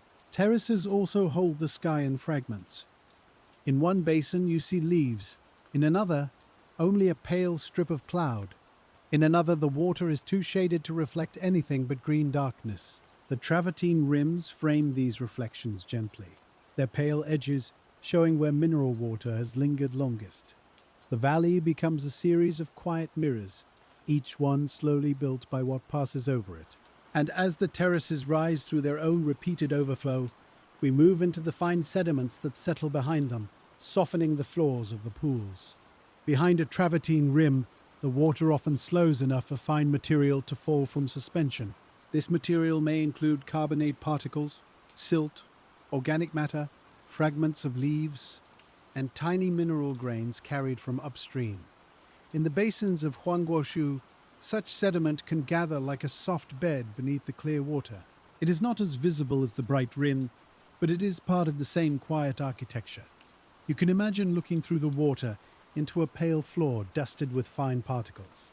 The surface is smooth where the pool is still, rippled where a small current enters, and darkened in patches by leaves. If a drop falls or a fish moves, a faint cloud may rise, then settle again. The pool floor breathes in slow disturbances. It receives what the water can no longer carry. Carbonate mud can become part of the travertine system. It may remain loose for a time, then become cemented if mineral-rich water continues to pass through it. Organic matter may decay and leave small voids.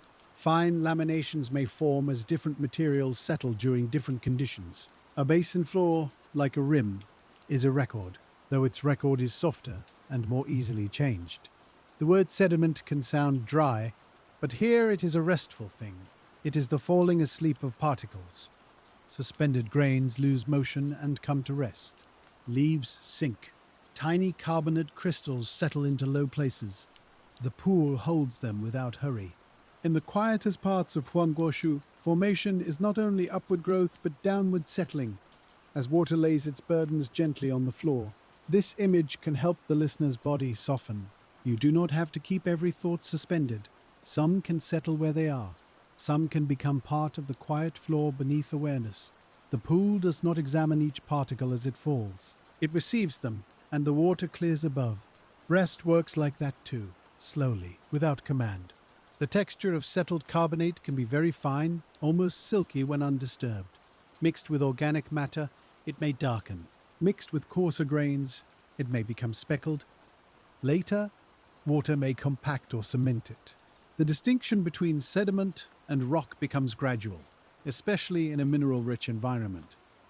Huangguoshu shows this passage from drifting particle to settled floor to firmer deposit. Around the edges, roots may reach into the damp sediment. Microbes may live within it. Water may seep through it and precipitate more carbonate between grains. The pool floor is not inert. It is a quiet zone of exchange, less dramatic than the rim but rich with slow transformation. Even the softest layer can become part of stone, given enough mineral water and time. And as the fine sediment settles behind the rims, the overflow carries clearer water onward, returning us to the bright edges where the next mineral line begins. The bright edges seem newly made, even when they are older than they look. Water keeps them polished. Fresh carbonate keeps them pale. Sunlight, when it reaches them, makes them glow through the shallow current. At Huangguoshu, these rims are the visible handwriting of the Travertine process, each one drawn by the repeated act of overflow. You can follow a rim with your eyes and feel the water's path before it arrives. A rim's shape is rarely even. It may curve outward where deposition has been strong, dip where water concentrates, or thicken around moss and small obstacles. The unevenness is not disorder, it is the exact history of flow, chemistry, and surface life. If water poured equally everywhere, the rim might be smoother. But natural water is always finding preferences, guided by tiny differences in height, roughness, and resistance. You can imagine the rim under a thin, transparent veil.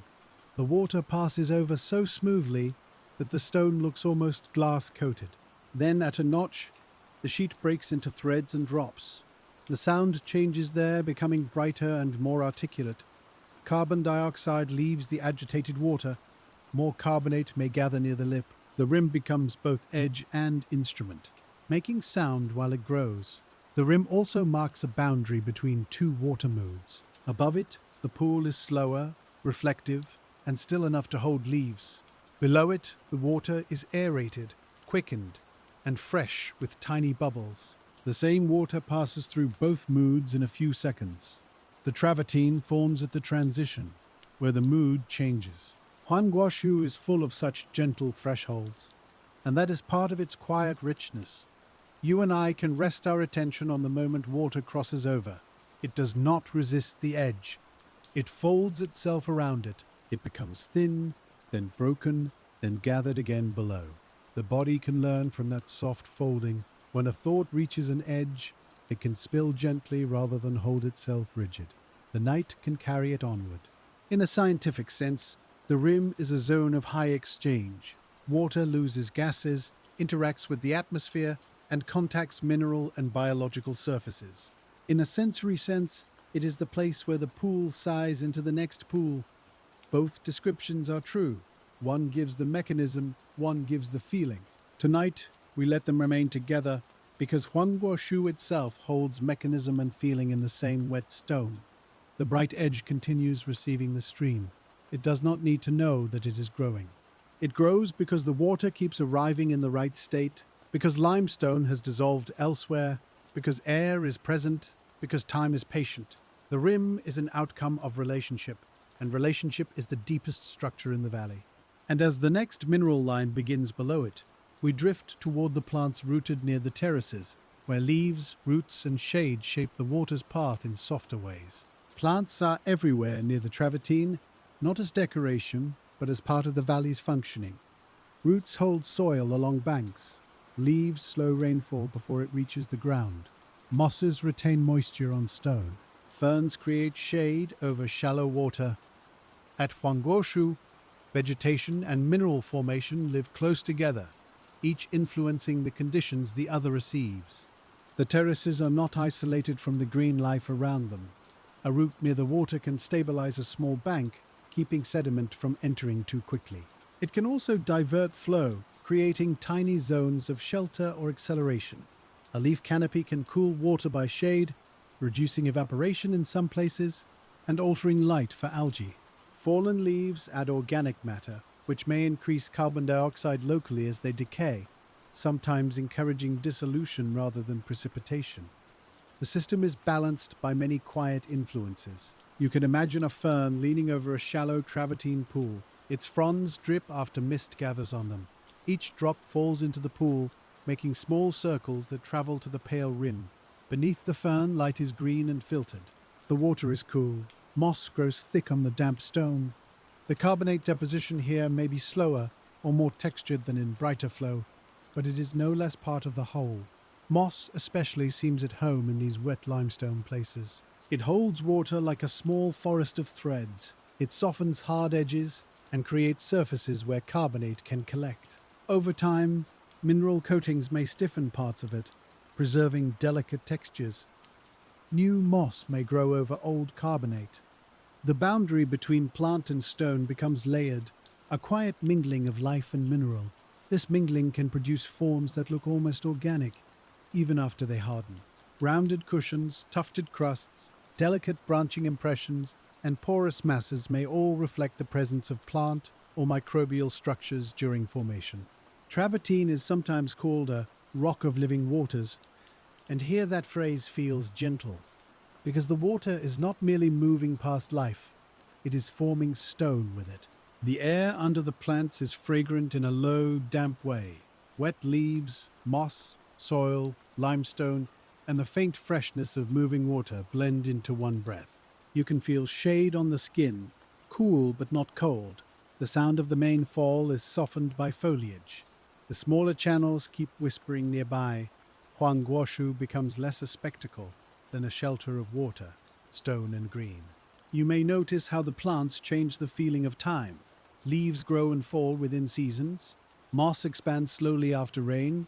Roots thicken through years. Travertine forms across years, decades, and longer rhythms. Limestone itself belongs to far older seas. All these times overlap in one damp valley. Your own breath is the shortest rhythm among them, and it is welcome there too. And as the plants lean over the mineral pools, their shade carries us into the cooler hours of the day, when the valley quiets and the travertine continues forming in dim light. In the cooler hours, the water's surface seems darker and more reflective. The air loses the brightness of midday and becomes almost blue-green under the canopy. Huangguoshu's falls may still sound steady in the distance, but the smaller channels feel more intimate, as if they have drawn closer to the ground. Travertine does not stop because the light softens. The chemistry continues where water, air, and mineral saturation allow it. Temperature affects water's ability to hold gases and dissolve minerals, but the relationships are not always simple in a natural setting. Cooler water can hold more carbon dioxide, while warming can encourage degassing. Biological activity changes with light and temperature. Evaporation varies with air movement and humidity. In Huangguoshu, these factors shift through the day, making the conditions for deposition subtly different in morning, afternoon, and evening. You can picture early morning mist lying low over the terraces. The stone is cool. Water slips through pale basins that have been shaded through the night. Leaves drip from condensed moisture. The sound is soft because the mind hearing it is soft. Carbonate may be forming along active rims even then, while other processes wait for more light or warmth. The valley is awake before it is bright. Later, a patch of sun may reach a shallow shelf. Algae become more active. Water warms slightly. Carbon dioxide exchange changes. Tiny bubbles may appear on living films. Fresh carbonate may coat surfaces where chemistry tips towards precipitation. Then the light moves on, shade returns, and the surface darkens again. The travertine holds the day's changing conditions as faint additions too small to isolate. Evening brings another kind of stillness. The green of the valley deepens. The pale travertine rims may remain visible for a while, almost luminous under the water, before the dimness gathers around them. The sounds become more important than the colors. Trickles, drops, distant falling water, the quiet lap of a pool edge. You can let the valley become sound first and sight second. There is comfort in knowing that formation continues beyond our watching. In darkness, water still releases gases if conditions allow. Springs still flow. Pools still settle fine particles. Drips still leave rings. The landscape does not depend on daylight to be itself. Huangguoshu's travertine belongs to a process that works through bright hours and dark hours with the same unhurried patience. For sleep, this is especially gentle. You can let the imagined valley darken without fear. The water knows its paths. The stone receives what the water leaves. The moss holds moisture. The pools hold reflections until there is too little light, and then they hold darkness just as easily. Nothing in the process needs to be watched.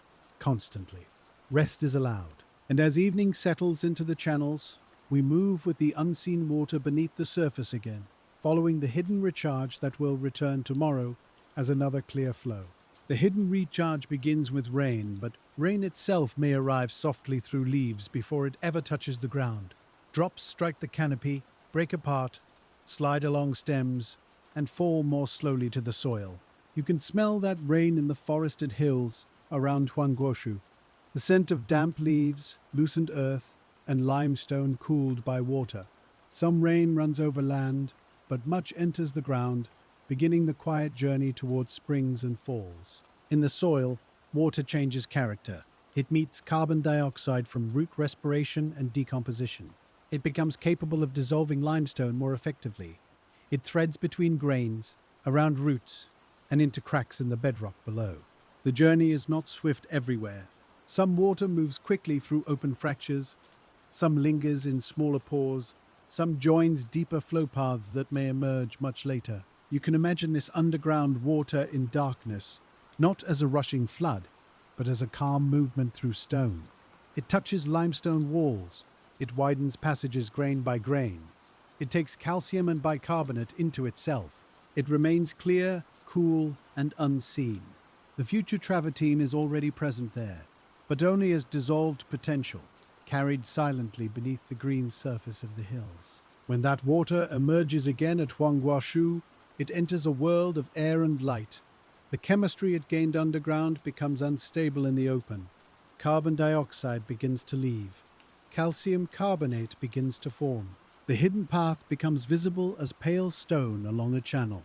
In this way, every spring is a kind of translation, changing the language of darkness into the language of terraces. Groundwater also helps sustain flow between rains. Even when the surface is quieter, springs may continue feeding channels with mineral-rich water. This steadiness is important for travertine formation because repeated wetting and persistent flow allow deposits to grow. A surface that dries too completely for too long may pause. A surface that remains gently wet can keep receiving mineral films. You can feel the reassurance of that hidden support. The valley is not made only by what is obvious. Beneath the visible waterfall and shining terraces, there are unseen reservoirs, fractures, and pathways offering water back to the surface. Rest often has the same hidden structure. What calms you may not all be visible. Some of it works underneath, quietly feeding the next breath. At Huangguoshu, the karst system is a deep partnership between surface and subsurface. Rain, soil, limestone, groundwater, springs, falls, terraces, and downstream channels are parts of one movement. Travertine forms where that movement crosses into air and releases what it has carried. The pale rims are the visible signature of invisible travel, and as the hidden water returns through springs and seepage, we follow it again into daylight, where the first contact with open air begins the soft release. At the first contact, the water may appear almost perfectly still. A spring might rise from a shaded crevice as a clear, trembling surface, barely disturbing the pool around it. You may see grains shifting on the bottom, or a faint distortion where water enters. Huangguoshu's louder features may be far off in the mind, but this small emergence carries the same mineral story. The water has arrived from limestone darkness, ready for the air. As soon as it emerges, the water begins adjusting to new conditions. Pressure changes, air contact increases, temperature may shift. If the water is supersaturated with calcium carbonate, precipitation can begin, especially as carbon dioxide leaves. The first visible signs may be subtle. A pale film on submerged stones, a light crust along the spring edge, a whitening of moss, or tiny carbonate particles suspended in the flow. You can imagine kneeling beside that spring and seeing the world reflected in its surface. A leaf, a stem, a pale slice of sky. Beneath it, the water comes from hidden stone, carrying something older than the leaf and quieter than the sky. The contrast is soothing. Above, the moment passes in reflections. Below, the groundwater journey continues through minerals dissolved from ancient rock. Springs can create their own travertine mounds, aprons, or terraces if the flow and chemistry are favorable. Water spreads from the outlet, deposits carbonate, raises the surface, and then finds new paths over the growing deposit. The spring may shift slightly as the deposit changes its own drainage. A small mineral fan can form, pale and damp, with channels branching across it like delicate veins. At Huangguoshu, the larger waterfall may dominate the imagination, but spring-fed carbonate deposition belongs to the same family. The spring is a quieter version of the fall. It exposes mineral-rich water to air. It lets carbon dioxide escape. It gives calcium carbonate a surface to hold. The scale differs, but the patience is the same. One speaks in thunder softened by distance, and one speaks in a small, clear thread. The air at a spring feels especially clean. It is cool from the water, shaded by plants, and close to the scent of wet limestone. Moss may grow thick around the outlet because moisture is constant. The travertine forming there may be soft-looking, tufted, or crusted around plant stems. The spring's edge is a place where the underground world exhales into green light. You can rest in that exhale. The water has carried its mineral load without strain. Now meeting open air, it releases what it cannot hold. The release becomes stone, and the stone becomes part of the path. There is no drama in the transformation. It is simply what happens when hidden water arrives in the world ready to change. And as the spring's clear thread joins the other channels, we descend with it toward the wider terraces, where many small releases gather into a visible landscape. Many small releases can make a large form. A spring leaves a film, a trickle builds a crust, a cascade raises a rim, a pool settles carbonate mud. Each action seems minor alone, but together they create the travertine architecture around Huangguoshu. You can look across a wider terrace field and see not a single event, but a gathering of countless quiet exchanges between limestone water and open air. The wider terrace has a broad, calming presence. Water shines in many shallow surfaces. Pale rims curve around pools. Moss gathers on damp edges. Small runnels connect one basin to another. The air is cool, and the sound is distributed, no longer coming from one place but from many gentle movements at once. Huangguoshu feels here like a landscape made of pauses, each pool holding the river for a moment before letting it go. The science of the whole terrace field is the same as the science of one rim, multiplied through space and time. Supersaturated water loses carbon dioxide. Calcium carbonate precipitates, surfaces catch crystals. Flow changes as deposits grow. Biological films and plants influence texture and chemistry. Sediment settles in quieter places. Erosion reworks exposed edges. The beauty comes from all these modest processes, repeating without haste. You can let your eyes travel from one basin to another. The nearest pool is clear and pale. The next is shaded and green. A farther rim glows where light reaches it. Beyond that, water disappears behind moss, then reappears as a silver line. The sequence is not perfectly regular, and that irregularity helps the mind rest. Natural repetition is soothing because it repeats with variation, like breathing during sleep. A broad terrace also changes the local habitat. Shallow pools warm and cool differently from deeper channels. Rims create wet and dry microzones. Moss, algae, insects, and small aquatic organisms find different niches across short distances. The travertine is therefore both a geological product and an ecological foundation. It makes surfaces, depths, edges, and shelters where quiet life can continue. This is why staying strictly with the stone does not mean leaving life behind. At Huangguoshu, travertine is a meeting place. It meets water, air, plants, microbes, sediment, and light. It meets ancient limestone history and the present movement of rain. It meets the senses too, offering coolness, sound, texture, color, and the feeling of time slowed enough for rest. You can imagine the valley after rain, when every basin is full and every rim is active. Water moves over many lips at once, making a soft, layered music. The pale surfaces shine beneath the flow. Fresh leaves drift into pools. Springs feed from the hills. Carbonate begins again wherever the balance is right. The terrace field seems to breathe more fully, yet still peacefully. Then imagine the same place in a quieter interval. Some rims are merely damp. Some channels are thinner. Pool surfaces are smoother. Fine carbonate lines mark former water levels. Moss holds moisture where bare stone dries. The process is less visible, but not absent. It has simply lowered its voice. Huangguoshu remains in formation, even in restraint. And as the wide terraces breathe through wetness and quiet, we move closer to the mineral bands within them, where color and texture carry the memory of changing water. A band of travertine can be as soft in color as cream, tea, honey, pale gray, or warm white. The differences may come from impurities, organic matter, ion compounds, microbial activity, and variations in water chemistry. At Huangguoshu, these colors are often softened by moisture and shade, so they do not shout. They lie quietly beneath water and moss, making the stone feel warm even when the air is cool. The banding may follow the direction of flow, wrapping around rims or lying in thin horizontal layers within a terrace. Fresh layers can be lighter. Older wet layers may darken. Organic rich layers may appear brownish or gray. Iron can bring yellow or ochre tones. The bands are not decorative in the superficial sense. They are the record of changing conditions, held in mineral form. You can imagine a cut or weathered face where these bands appear along a small bank. Each line marks water at work under slightly different circumstances. A wetter season, a clearer flow, a period of more organic matter, a change in spring chemistry. The lines are close together, sometimes nearly invisible, but the eye can feel their quiet accumulation. The stone has not grown blankly. It has grown with memory. Texture moves with color. A smooth, pale band may have formed under steadier flow.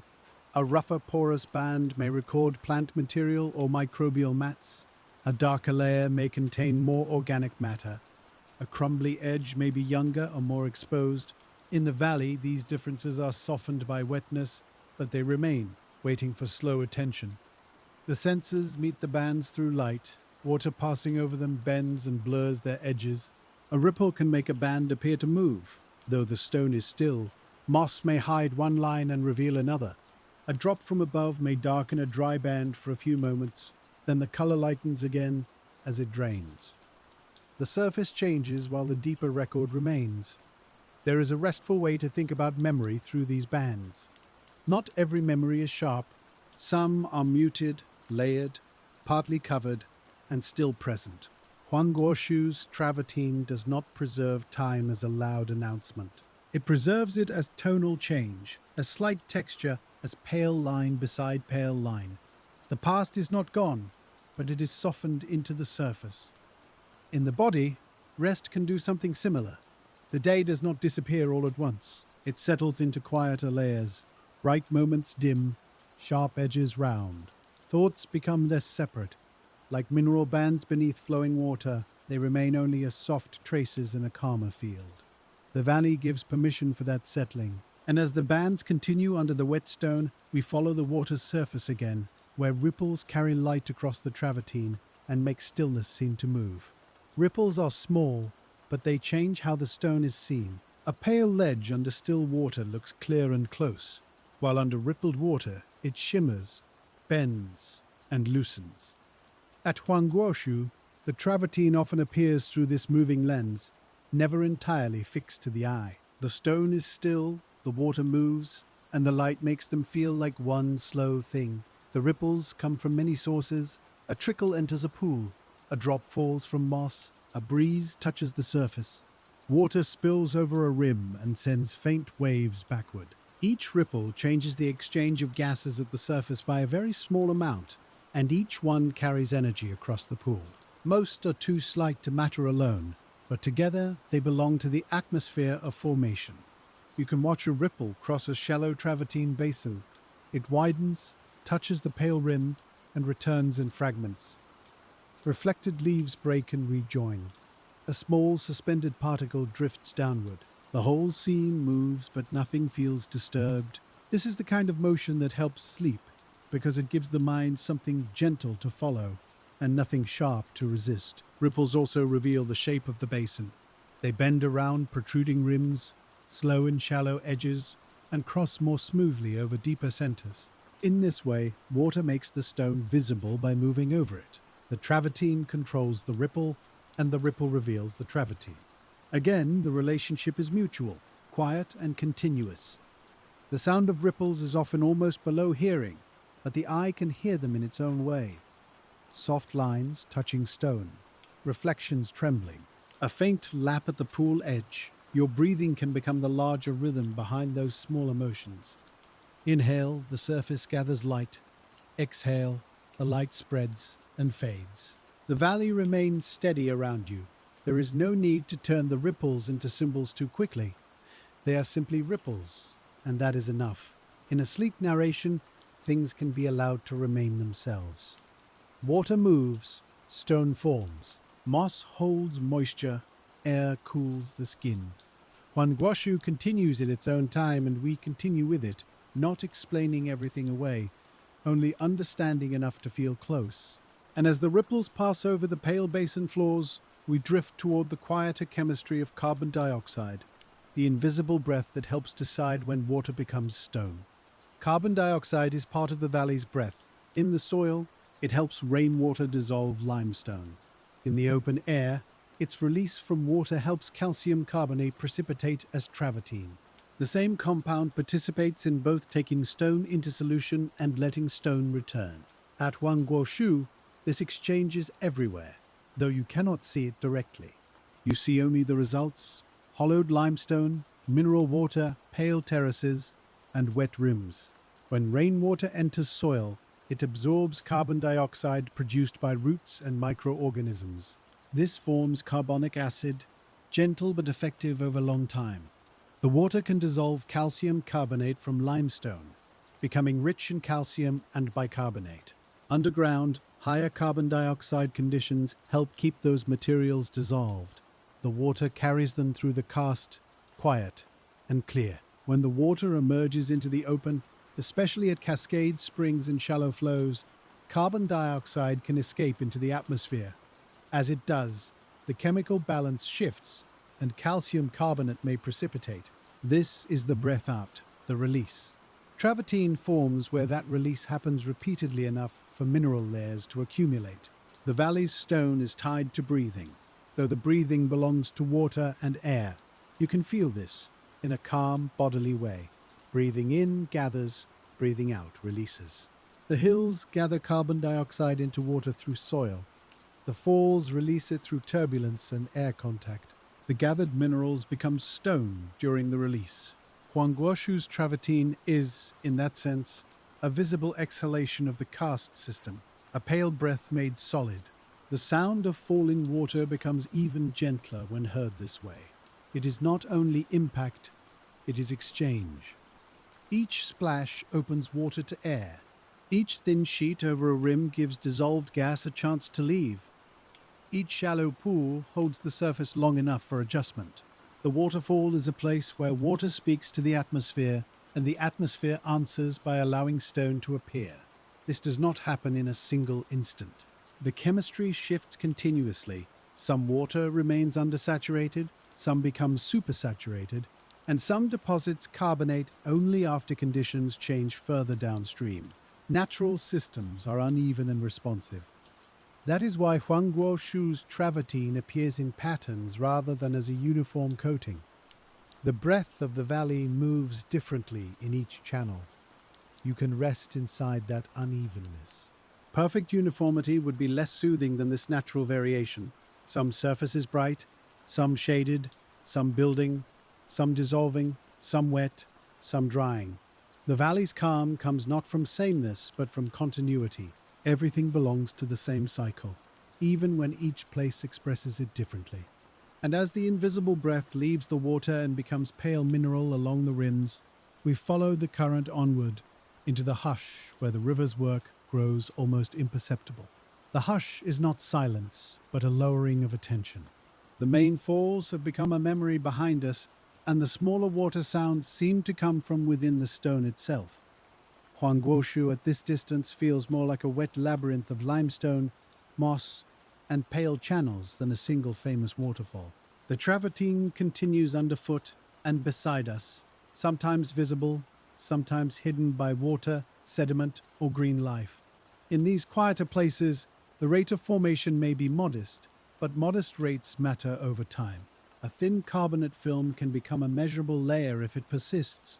A small rim can alter flow enough to encourage more growth. A seep can coat a surface year after year. Geological processes often ask the mind to accept accumulation beyond ordinary patience. That acceptance is soothing because it releases the need for quick results. You can imagine a place where nothing seems to be happening. Water lies in a shallow basin. A few leaves rest at the bottom. Moss darkens the rim. A thread of current enters and leaves without much sound. Yet carbonate may be forming on a submerged surface. Sediment may be settling, microbes may be changing the local chemistry, and water may be gently dissolving another edge. The still place is active in quiet ways. This is one of the deepest comforts of natural landscapes. Stillness does not mean emptiness. It means motion below the threshold of alarm. The body can be still and healing. The mind can be quiet and changing. A valley can be calm and forming stone. Huangguoshu shows this without making a lesson of it, simply by being a place where water and limestone continue their slow exchange. The sensory world remains close. Cool, damp air rests on the skin. The mineral smell is faint but persistent. Leaves make a soft canopy overhead, filtering the light into green shadows. The water's surface holds dim reflections, and the travertine beneath it gives off a pale, muted glow. You can almost feel the hush gathering in the spaces between drops. If a breeze moves through the valley, it may shake a little rain from leaves, even when the sky is clear. Those drops join the channels, touch the carbonate surfaces, and vanish into the larger flow. A single drop does not change the terrace by itself, but it belongs to the same wet continuity. Every small addition is part of the valley's ongoing moisture. And as the hush deepens around the lower channels, we descend into the slow companionship of stone and water, where neither one is ever fully finished with the other.